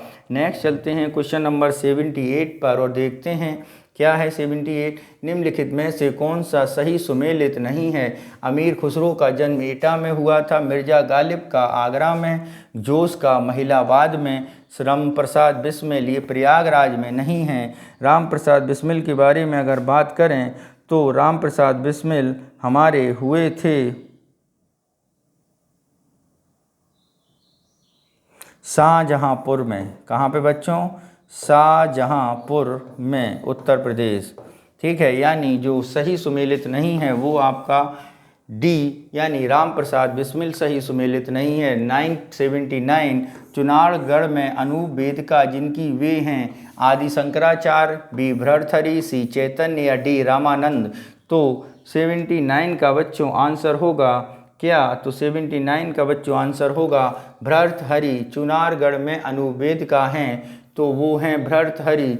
नेक्स्ट क्वेश्चन चलते हैं क्वेश्चन नंबर 80 पर और देखते हैं 80 में क्या क्या बातें कही गई हैं। हम लोग देखते हैं बच्चों क्या क्या है 80 में।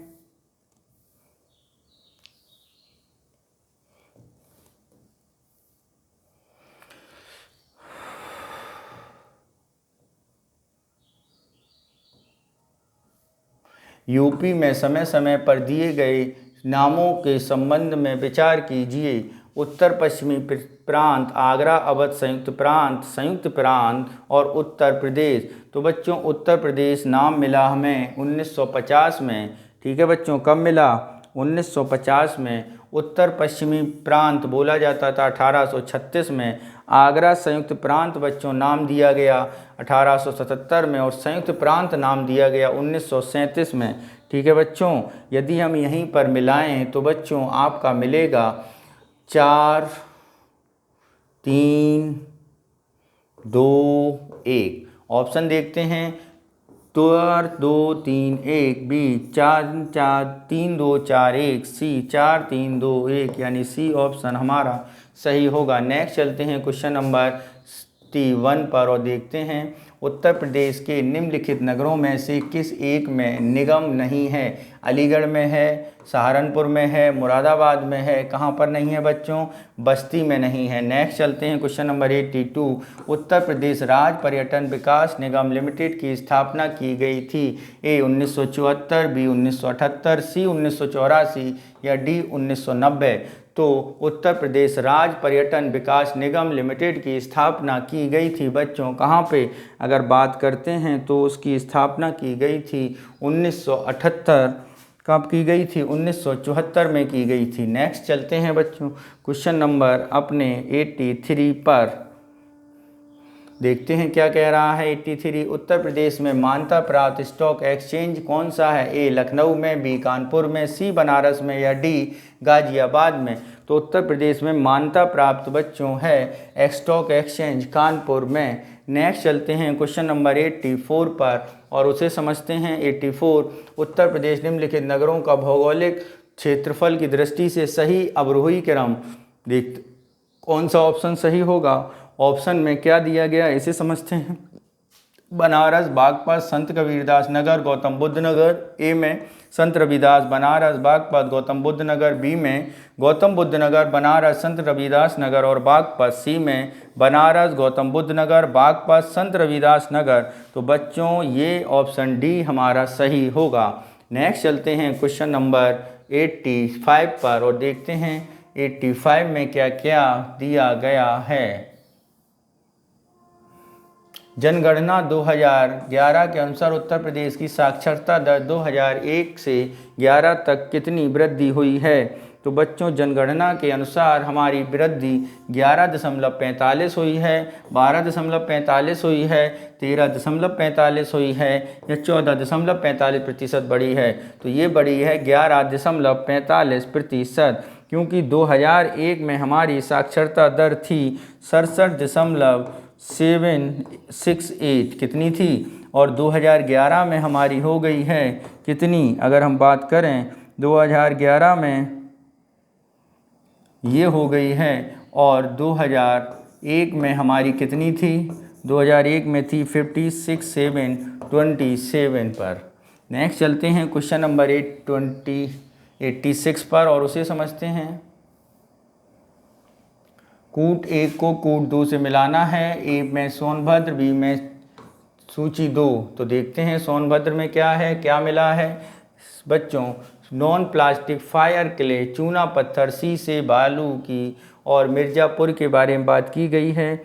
तो अगर हम बात करें सोनभद्र, तो चूने के पत्थर मिल रहे हैं सोनभद्र से। प्रयागराज में बात करें तो शीशे की बालू का प्रमाण मिला है। ललितपुर की बात करें तो तांबा, और मिर्ज़ापुर में नॉन प्लास्टिक फायर क्ले यानी 4 यानी 3 यानी 2 और 1, 4 3 2 1। ऑप्शन देखते हैं 1 2 3 4, 4 3 2 1 यानी ऑप्शन नंबर बी हमारा सही उत्तर होगा। नेक्स्ट चलते हैं क्वेश्चन नंबर 87 पर।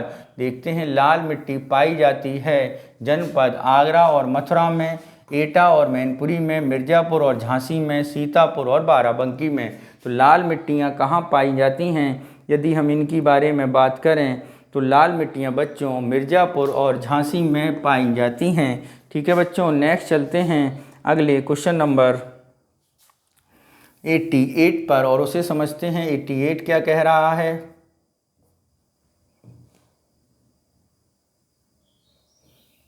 निम्नलिखित में से कौन से जनपद मध्य गंगा नहर से लाभान्वित हुए हैं। ए आगरा, 2 मथुरा, 3 अलीगढ़ और 4 हाथरस। तो मध्य गंगा नहर से जो लाभान्वित हुए हैं, अगर उनके बारे में बात करें तो वो लाभान्वित हैं आपके कौन कौन से, वो लाभान्वित हैं मथुरा, अलीगढ़ और हाथरस। तो ऑप्शन देखते हैं। ए में 1 और 2, बी में 2 और 3, सी में 1 और 2 3 और डी में 2 3 4। तो कौन सा है बच्चों, 2 3 4। नेक्स्ट चलते हैं क्वेश्चन नंबर 89 पर। निम्नलिखित नदियों में से कौन सी एक उत्तर प्रदेश से होकर नहीं गुजरती है। Option A Ganga, option B Yamuna, option C Ramganga, option D Jhelum. तो कौन सी एक नहीं गुजरती है उत्तर प्रदेश से, तो उत्तर प्रदेश से बच्चों झेलम नदी नहीं गुजरती है। नेक्स्ट चलते हैं क्वेश्चन नंबर 90 पर और उसे समझते हैं। 90 क्या कह रहा है हमारा, और उसके बारे में आंसर पता करते हैं।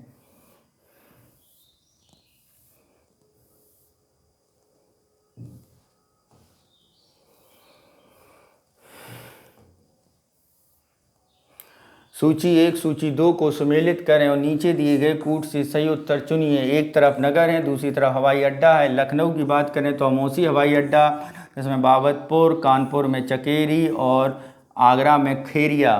तो ऑप्शन बनता है 3, ऑप्शन बनता है 1, ऑप्शन बनता है 4 और ऑप्शन बनता है 2। तो 3 1 4 2, ए में 4 3 1 2, 2 में 2 1 4 3, सी में 3 2 1 4 और ऑप्शन डी में 3 1 4 2 यानी ऑप्शन डी हमारा सही उत्तर होगा। नेक्स्ट चलते हैं क्वेश्चन नंबर 91 पर। कौन सा सही सुमेलित नहीं है, यानी आल्हा महोबा यानी बुंदेलखंड क्षेत्र में गाई जाती है, रसिया बरसाना में गाई जाती है, कजरी मिर्ज़ापुर में गाई जाती है, बिरहा कन्नौज में गाई जाती है। तो अगर हम यहाँ पे गलत ढूंढें तो बच्चों जो बिरहा दिया गया है वो क्या है, सही नहीं है, क्योंकि बिरहा पूर्वी उत्तर प्रदेश में गाया जाने वाला एक वीर रस है। पूर्वांचल में गाया जाता है बच्चों, कहाँ पर, पूर्वांचल में। नेक्स्ट चलते हैं क्वेश्चन नंबर 92। निम्नलिखित में से किसने लखनऊ के सांस्कृतिक क्रियाकलापों में योगदान नहीं दिया? Option A Binda Deen, option B उस्ताद दूल्हे खां, सी मेहंदी और डी इलियास खां। तो किसने सांस्कृतिक क्रियाकलापों में भाग नहीं लिया है? तो वो व्यक्ति हैं मेहंदी। नेक्स्ट चलते हैं क्वेश्चन नंबर 93 पर और उसे समझते हैं क्या कह रहा है 93।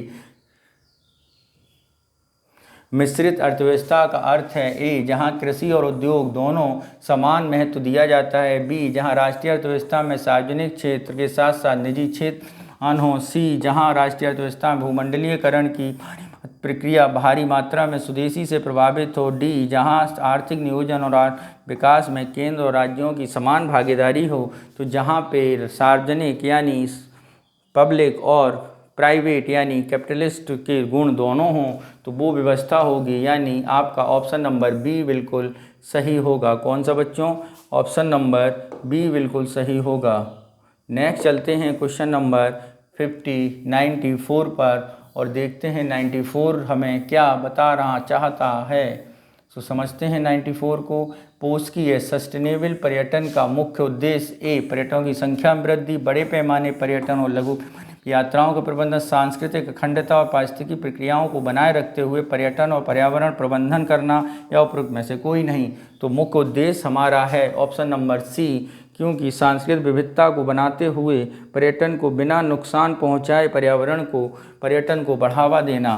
क्वेश्चन नंबर 97 पर देखते हैं भारत में पट्टेदारी सुधार के संदर्भ में कौन से कथन सही हैं? ऑप्शन ए लगान विनिमय और नंबर 2 देखते हैं 2 क्या कह रहा है?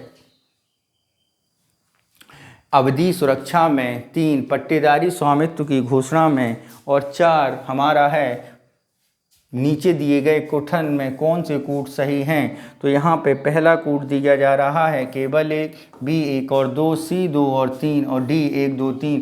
तो ये जो बातें तीनों कही गई हैं ये पूर्णतः सत्य हैं। नेक्स्ट चलते हैं क्वेश्चन नंबर 96 पर और देखते हैं सार्वजनिक वितरण प्रणाली से वितरित अनाज की बढ़ाने का उद्देश्य किसानों को आकर्षक कीमत मिले, अनाज के उपयोग को नियंत्रित किया जा सके, इस योजना में निहित उत्पादन भार कम हो सके, इस योजना से लाभ कमाना। तो बच्चों सार्वजनिक वितरण प्रणाली में अगर हम रेट बढ़ाते हैं तो इस योजना के निहित उपादान के भार को कम कर सकें, इसलिए। नेक्स्ट चलते हैं क्वेश्चन नंबर 97 पर।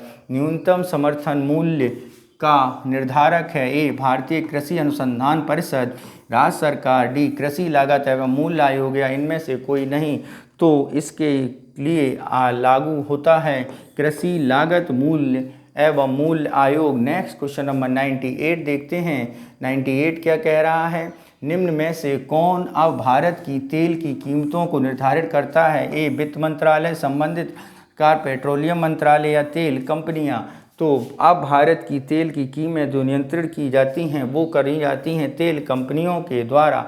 नेक्स्ट चलते हैं क्वेश्चन नंबर 99 पर और देखते हैं 99 क्या कह रहा है और उसे समझने की प्रयास करते हैं। कच्छ की खाड़ी में स्थित कांडला निम्न में से किसके लिए प्रसिद्ध है? ए पानी के जहाज तोड़ने के लिए, बी हीरा काटने की पॉलिश करने के लिए, सी निर्यात प्रसंस्करण क्षेत्र के लिए या डी परंपरागत कला एवं शिल्प केंद्र के लिए। तो कच्छ की खाड़ी में स्थित कांडला का जो बंदरगाह है वो किसके लिए जाना जाता है? तो बच्चों वो जाना जाता है निर्यात प्रसंस्करण के लिए। ठीक है बच्चों, निर्यात प्रसंस्करण के लिए। एशिया का पहला निर्यात प्रसंस्करण EPZ बंदरगाह है। नेक्स्ट चलते हैं क्वेश्चन नंबर 100 पर और देखते हैं क्या है 100।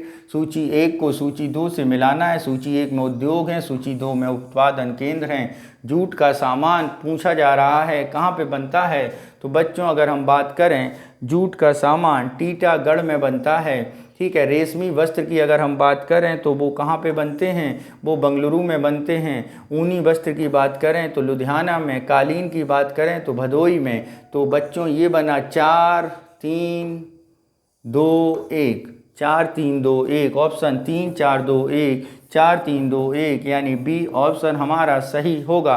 नेक्स्ट चलते हैं क्वेश्चन नंबर 101 में और देखते हैं क्या है 101 में। समझते हैं हम लोग, भारत सरकार की राजकोषीय नीति का निम्न में से कौन उद्देश्य नहीं है? ऑप्शन ए पूर्ण रोजगार, बी मूल्य स्थिरता, सी अंतर्राज्यीय व्यापार में नियमन या धन तथा आय का न्यायोचित वितरण। तो अगर हम बात करें राजकोषीय नीति निम्न में से मुख्य उद्देश्य नहीं है, तो यहाँ पे निम्न में से अंतर्राज्यीय व्यापार नियमन करना राज्य कोषीय नीति का निम्न उपयोग नहीं किया जाता है। ठीक है बच्चों, नेक्स्ट चलते हैं क्वेश्चन नंबर 102। राजस्व घाटे की अपेक्षा राजकोषीय घाटा सदैव अधिक रहेगा, कम रहेगा, समान रहेगा, उपरोक्त में से सभी। तो बच्चों अगर हम बात करें राजकोषीय घाटे की, तो ये हमेशा राजस्व घाटे की अपेक्षा राजकोषीय घाटा अधिक रहता है। ठीक है बच्चों, नेक्स्ट चलते हैं क्वेश्चन नंबर 103 और उसे समझते हैं। सामान्य रूप से भारत के प्रति 5 वर्ष बाद वित्त आयोग नियुक्ति की जाती है। प्रति 5 वर्ष राज्यों की वित्तीय स्थिति निर्धारित करने के लिए, केंद्रीय सरकार की वित्तीय स्थिति निर्धारित करने के लिए, केंद्र सरकार के वित्तीय संसाधन को निर्धारित करने के लिए, या केंद्रीय अनुदान एवं संघ राजस्व के राज्यों के अंश निर्धारित करने के लिए। तो बच्चों यहाँ पे जो सबसे सटीक है वो आपका डी ऑप्शन सबसे सटीक बैठता है। नेक्स्ट चलते हैं क्वेश्चन नंबर, अगर हम वित्त आयोग के बारे में और बात कर लें तो ये भारतीय संविधान के आर्टिकल 280 में बताया गया है। नेक्स्ट चलते हैं क्वेश्चन नंबर 104 पर और देखते हैं 104 क्या कह रहा है हम लोगों से और उसे हल करने का प्रयास करते हैं। निम्नलिखित में से किस पर कोई छूट नहीं है? ए किसान विकास पत्र, राष्ट्रीय बचत पत्र, लोक भविष्य निधि, यूनिट लिंक्ड इंश्योरेंस योजना से। तो बच्चों यदि हम बात करें तो राष्ट्रीय किसान विकास पत्र से आयकर में कोई छूट नहीं मिलती है। ठीक है बच्चों,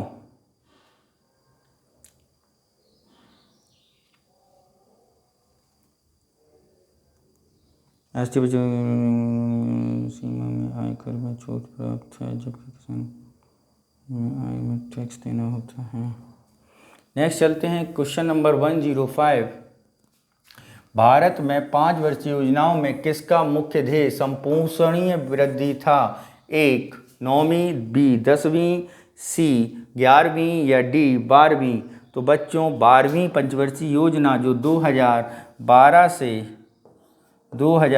से 2017 के बीच थी, उसका मुख्य उद्देश्य संपोषणीय वृद्धि था। 106 चलते हैं और देखते हैं 106 क्या कह रहा है। 106 पंचवर्षीय योजना और विकास मॉडल बात कर रहा है। देखते हैं, प्रथम पंचवर्षीय योजना हैराल्ड डोमर मॉडल पर आधारित थी। द्वितीय पंचवर्षीय योजना महालनोबिस मॉडल पर आधारित थी। तृतीय पंचवर्षीय योजना एस चक्रवर्ती मॉडल पर आधारित थी और चतुर्थ पंचवर्षीय योजना अशोक रुद्र मॉडल पर आधारित थी। ठीक है, ऑप्शन देखते हैं। पहले का 2, तीसरे दूसरे का 4, तीसरे का 1 और चौथे का 3। 2 4 1 3 ऑप्शन देखते हैं। ए में 1 3 2 4, 2 4 1 3 यानी बी ऑप्शन हमारा बिल्कुल सही होगा। नेक्स्ट चलते हैं क्वेश्चन नंबर 107 और उसे समझते हैं क्या कह रहा है। 20 सूत्रीय आर्थिक कार्यक्रम सर्वप्रथम प्रारंभ किया था 1969, 1975, 1977, 1980। तो 20 सूत्रीय कार्यक्रम बच्चों सबसे पहले किया गया था 1975 में। कब किया गया था? 1975 में। देखते हैं क्वेश्चन नंबर 108 पर और समझते हैं 108 क्या कह रहा है।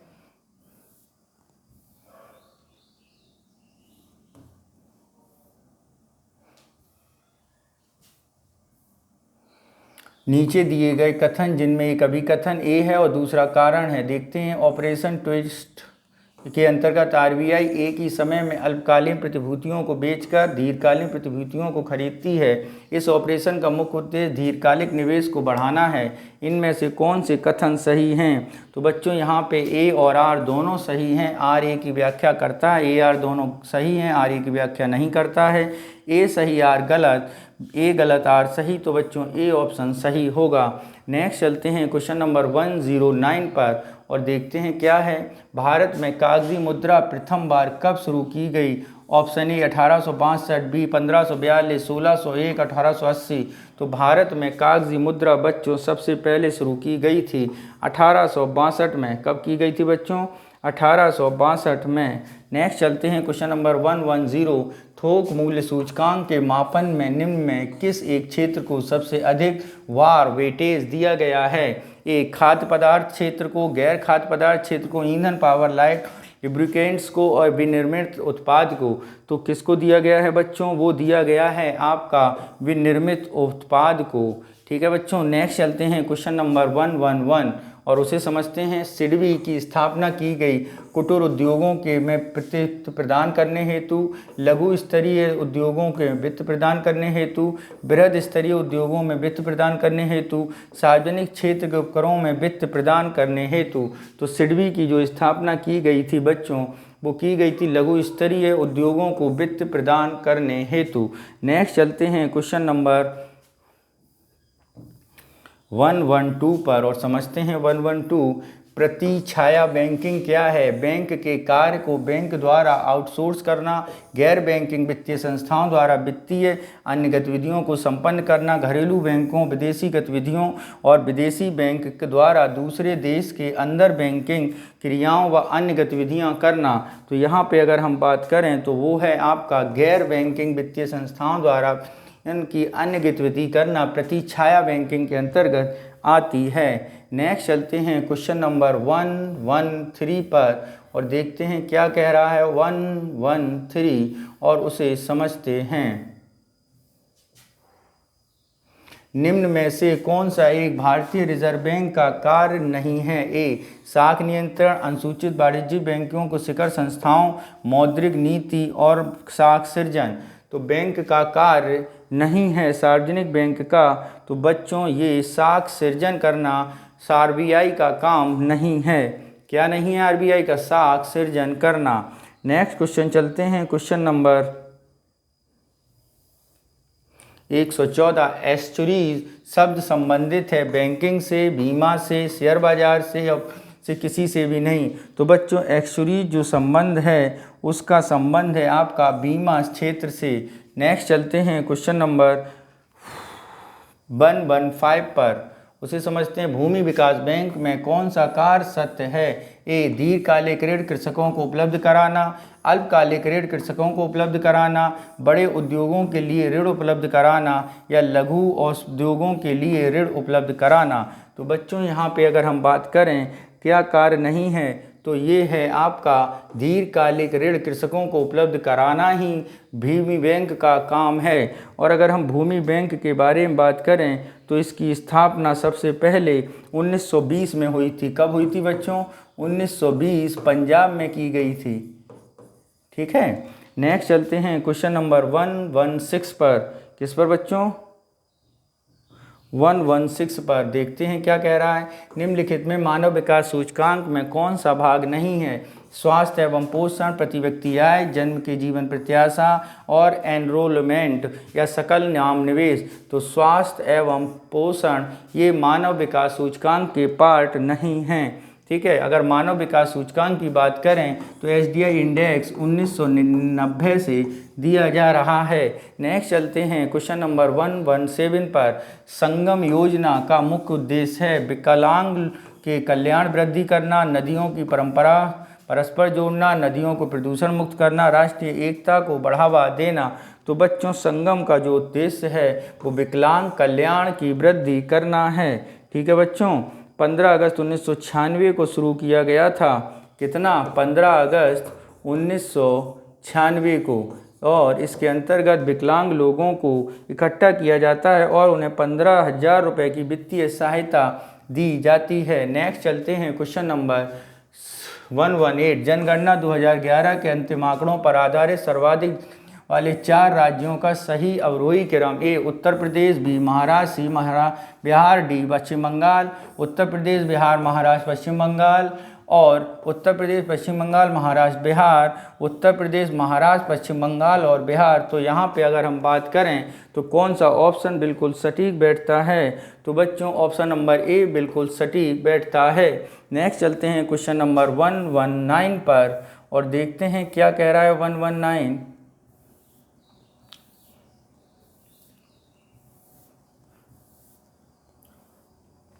जनसंख्या के संदर्भ में निम्न वर्ष में से किस एक को महान विभाजक वर्ष कहा जाता है? ए 1911, बी 1921, सी 1941, डी 1951।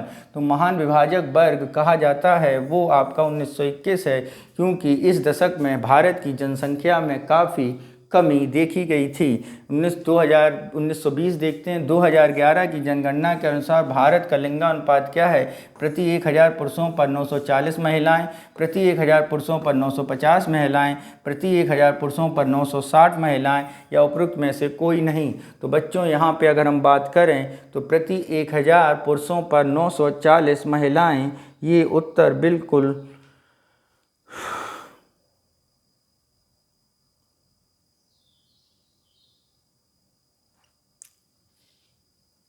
940, 950, 960 या उपरोक्त में से कोई नहीं। तो बच्चों उपरोक्त में से कोई नहीं होगा, क्योंकि इन यहाँ पर है व्यवस्था 1943 की। नेक्स्ट चलते हैं क्वेश्चन नंबर 221। 2011 की जनगणना के अनुसार भारत के लिखित में से किसान 100 बालिकाओं 0 से 6 वर्षों की संख्या सर्वाधिक है। तो बच्चों अगर हम बात करें बालिकाओं में बालकों की संख्या सर्वाधिक है तो वो ऑप्शन होगा ए बिहार, बी पंजाब, सी हरियाणा, या डी अच्छों पश्चिम बंगाल। तो वो है आपका हरियाणा। नेक्स्ट चलते हैं क्वेश्चन नंबर 1122 पर और देखते हैं क्या कह रहा है 122। भारत की साक्षरता दर सर्वाधिक वृद्धि देखी गई 61 से 71 के मध्य, 71 से 81 के मध्य, 81 से 91 के मध्य, या 91 से 2001 के मध्य। तो सर्वाधिक साक्षरता देखी गई 91 से 2001 के मध्य। नेक्स्ट चलते हैं क्वेश्चन नंबर 123 पर और देखते हैं पर्यावरण अभिप्राय है भूमि, जल, वायु, पौधे और पशुओं की प्राकृतिक दुनिया जो इसके चारों ओर अस्तित्व में है उन संपूर्ण दशाओं का योग जो व्यक्तियों को एक समय बिंदु पर घेरे हुए होती है। भौतिक, जैविक एवं सांस्कृतिक तत्वों की अंतःक्रियात्मक व्यवस्था जो अंतः संबंधित होती है, या डी उपयुक्त में से सभी। तो बच्चों यहाँ पे अगर हम बात करें कौन सा ऑप्शन बिल्कुल सही होगा, तो ये सारी बातें बिल्कुल सही होंगी। क्वेश्चन नंबर 124 देखते हैं धारणीय कृषि का अर्थ क्या है? आत्मनिर्भरता, विश्व व्यापार संगठन मानकों के अंतर्गत कृषि निर्धारित और आयात, सी भूमि की इस तरह प्रयोग की उसकी गुणवत्ता अक्षुण्ण बनी रहे, डी कृषि प्रयोग हेतु अप्रयुक्त भूमि का उपयोग करना। तो धारणीय विकास के मतलब है बच्चों ऐसी भूमि जिससे उसकी उपयोगिता हमेशा अक्षुण्ण बनी रहे, यानी सी ऑप्शन। 125 देखते हैं UNEP का मुख्यालय स्थित है, तो ए जिनेवा, बी काठमांडू, सी नैरोबी, या डी नई दिल्ली। तो UNEP का है आपका नैरोबी में। नेक्स्ट चलते हैं क्वेश्चन नंबर 126 पर और देखते हैं 126 क्या कह रहा है।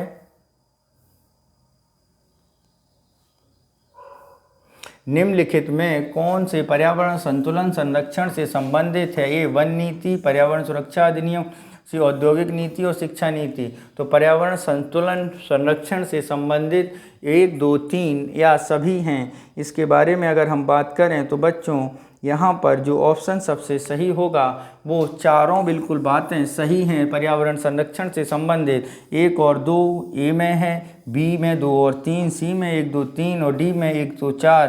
तो यानी सारी बातें बिल्कुल सही हैं। नेक्स्ट चलते हैं क्वेश्चन नंबर 127 पर। एक्शन देखते हैं 127।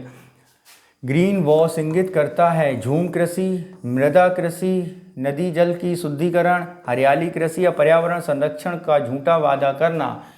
पर्यावरण संरक्षण का झूठा वादा करना। तो ग्रीन वॉश इंगित करता है बच्चों किस बात को? तो ये बच्चों संगठनकर्ताओं का यह कहकर बरगलाता है कि वह उत्पाद और उद्देश्यों नीतियों को पर्यावरण के अनुकूल बना रहे हैं, यानी झूठा वादा करना, यानी ऑप्शन नंबर डी हमारा सही होगा। नेक्स्ट चलते हैं 128। एक पारिस्थितिकी तंत्र में निम्नलिखित में से कौन प्राथमिक उपभोक्ता है? और नीचे दिए गए कूट के अनुसार सही उत्तर बताइए। ए चींटी, बी हिरण, सी लोमड़ी और डी चार बाघ। तो प्राथमिक उपभोक्ता के बारे में बात करें निम्न में से कौन प्राथमिक उपभोक्ता है? तो बच्चों यहाँ पे हिरण प्राथमिक उपभोक्ता है, ठीक है। और अगर हम बात करें किसके बारे में, चींटी प्राथमिक उपभोक्ता है, जबकि ये द्वितीयक उपभोक्ता की श्रेणी में आते हैं, यानी ऑप्शन नंबर ए हमारा सही उत्तर होगा। नेक्स्ट 1 to 9 देखते हैं। पारिस्थितिकी तंत्र के तत्वों के चक्रण को क्या कहते हैं? ए रासायनिक, जैव भू रासायनिक, वैज्ञानिक, भू रासायनिक चक्र। तो पारिस्थितिकी तत्वों के चक्रण को बच्चों कहा जाता है, अगर हम बात करें तो जैव भू रासायनिक चक्र। नेक्स्ट चलते हैं 130 पर। एक मनुष्य के जीवन को पूर्ण रूप से धारणीय करने की आवश्यक न्यूनतम भूमि को क्या कहते हैं? ए जीवजात, बी पारिस्थितिकीय परीक्षा, सी जीवों, या डी निकेत। तो एक मनुष्य के जीवन को पूर्ण रूप से धारणीय करने की आवश्यक न्यूनतम भूमि को क्या कहते हैं? तो बच्चों इसको कहते हैं हम लोग बी पारिस्थितिकीय पदचाप। नेक्स्ट चलते हैं क्वेश्चन नंबर 131 पर और देखते हैं क्या है।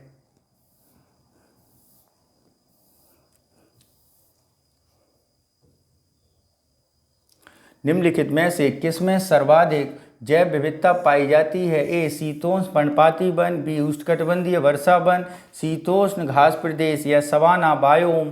तो बच्चों इसमें पाई जाती है सबसे ज़्यादा जैव विविधता उष्णकटिबंधीय वर्षा वनों में। ठीक है, नेक्स्ट चलते हैं 132 जिसमें स्टेटमेंट ए है और उसका कारण बताया जा रहा है।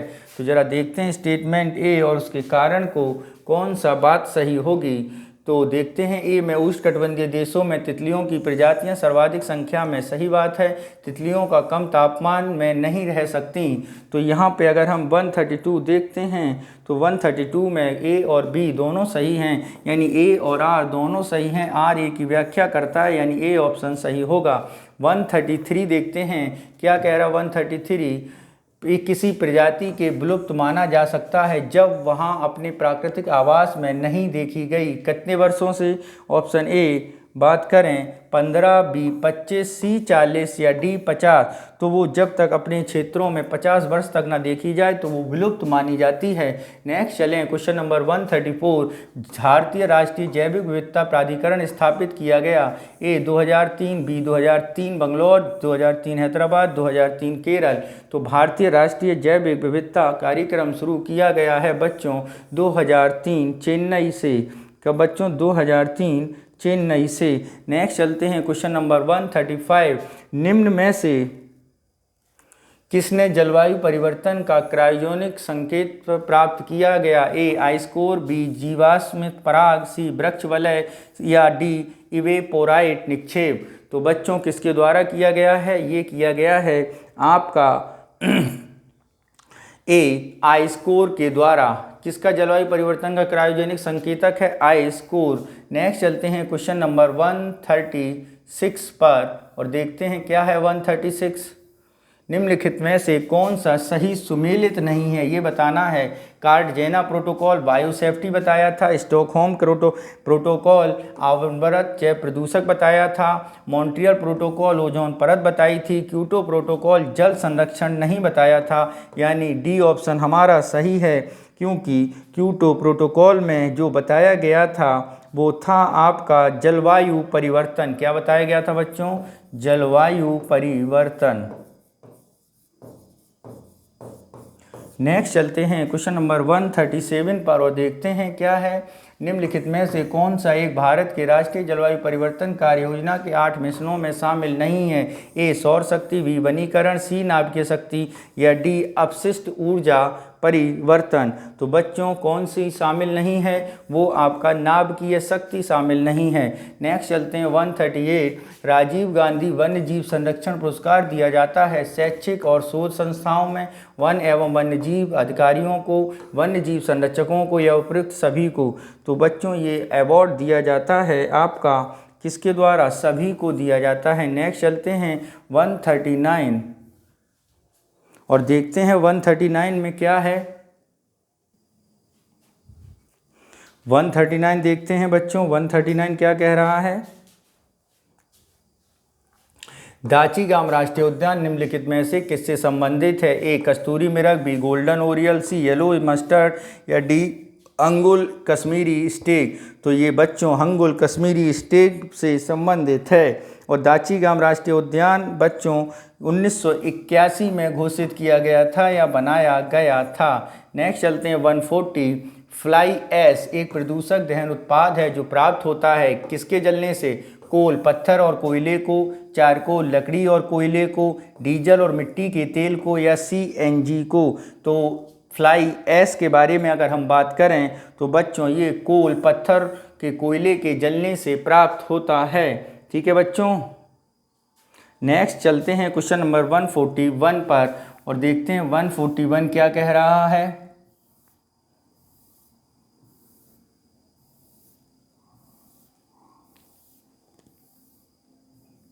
सूची 1 को सूची 2 से मिलाना है और देखना है कौन सा कथन सही है। वायु प्रदूषक प्रभावित अंग एस्बेस्टस धूल से क्या प्रभावित होता है। ये अगर हम बात करें एस्बेस्टस धूल से आपका फेफड़ा प्रभावित होगा। शीशे से अगर हम बात करें तो बच्चों शीशे से मस्तिष्क प्रभावित होता है। पारे से अगर हम बात करें तो उदर प्रभावित होगा। और यदि हम कार्बन मोनोऑक्साइड से बात करें तो धमनियाँ, यानी 3, 2, 3, 1, 2 और 4, 3, 1, 2, 4 ऑप्शन देखते हैं 1, 2, 3, 4, 3, 1, 2, 4 यानी बी ऑप्शन हमारा सही होगा। नेक्स्ट चलते हैं क्वेश्चन नंबर 142 फसल चक्र क्या क्या महत्व है। इससे उत्पादन में वृद्धि होती है, इससे मृदा उर्वरता संरक्षित रहती है, उर्वरता कटाव कम होता है, मिट्टी के सभी यानी ये सारे गुण आपके खेती के फसल चक्र अपनाने से होते हैं। अम्ल वर्षा के बारे में, अम्ल वर्षा होती है बादल तक पहुंचकर ठंडी होने वाली अम्ल वाष्प के कारण, वर्षा के जल और कार्बन डाइऑक्साइड प्रदूषक के मध्य प्रतिक्रिया के कारण, बादल के जल और सल्फर डाइऑक्साइड के प्रदूषक के मध्य प्रतिक्रिया के फलस्वरूप, बिजली चमकने और बादल फटने के मध्य जल और विद्युत आवेश के कारण। तो बच्चों यदि हम बात करें अम्ल वर्षा के तो बादल के जल और सल्फर डाइऑक्साइड के प्रदूषकों के मध्य क्रिया के कारण। नेक्स्ट चलते हैं क्वेश्चन नंबर 144 देखते हैं निम्नलिखित में कौन से भारत रत्न नहीं दिया गया।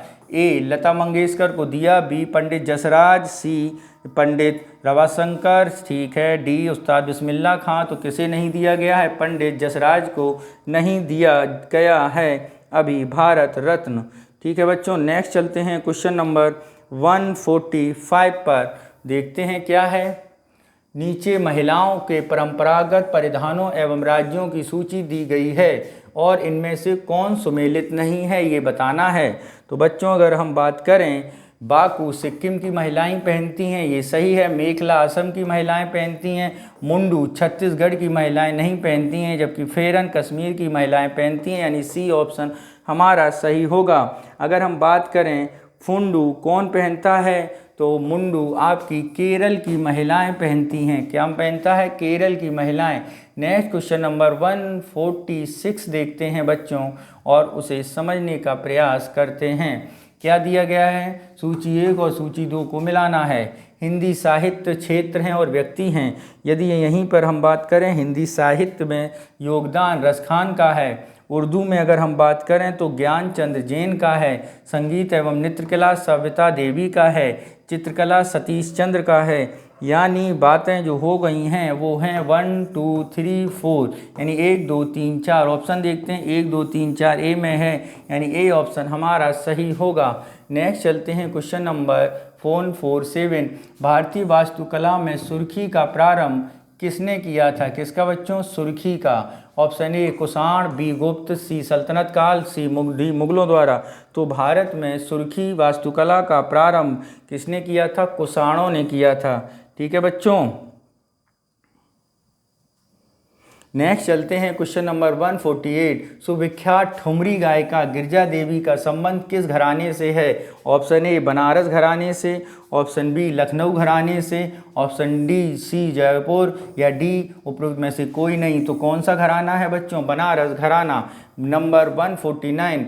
चित्रगुप्त स्वामी मंदिर जिस चित्रगुप्त के एकमात्र मंदिर है माना जाता है स्थित है कांची में, मथुरा में, पुरी में या उज्जैन में। तो बच्चों चित्रगुप्त का मंदिर स्थित है कांची में, यानी ऑप्शन नंबर ए सही होगा।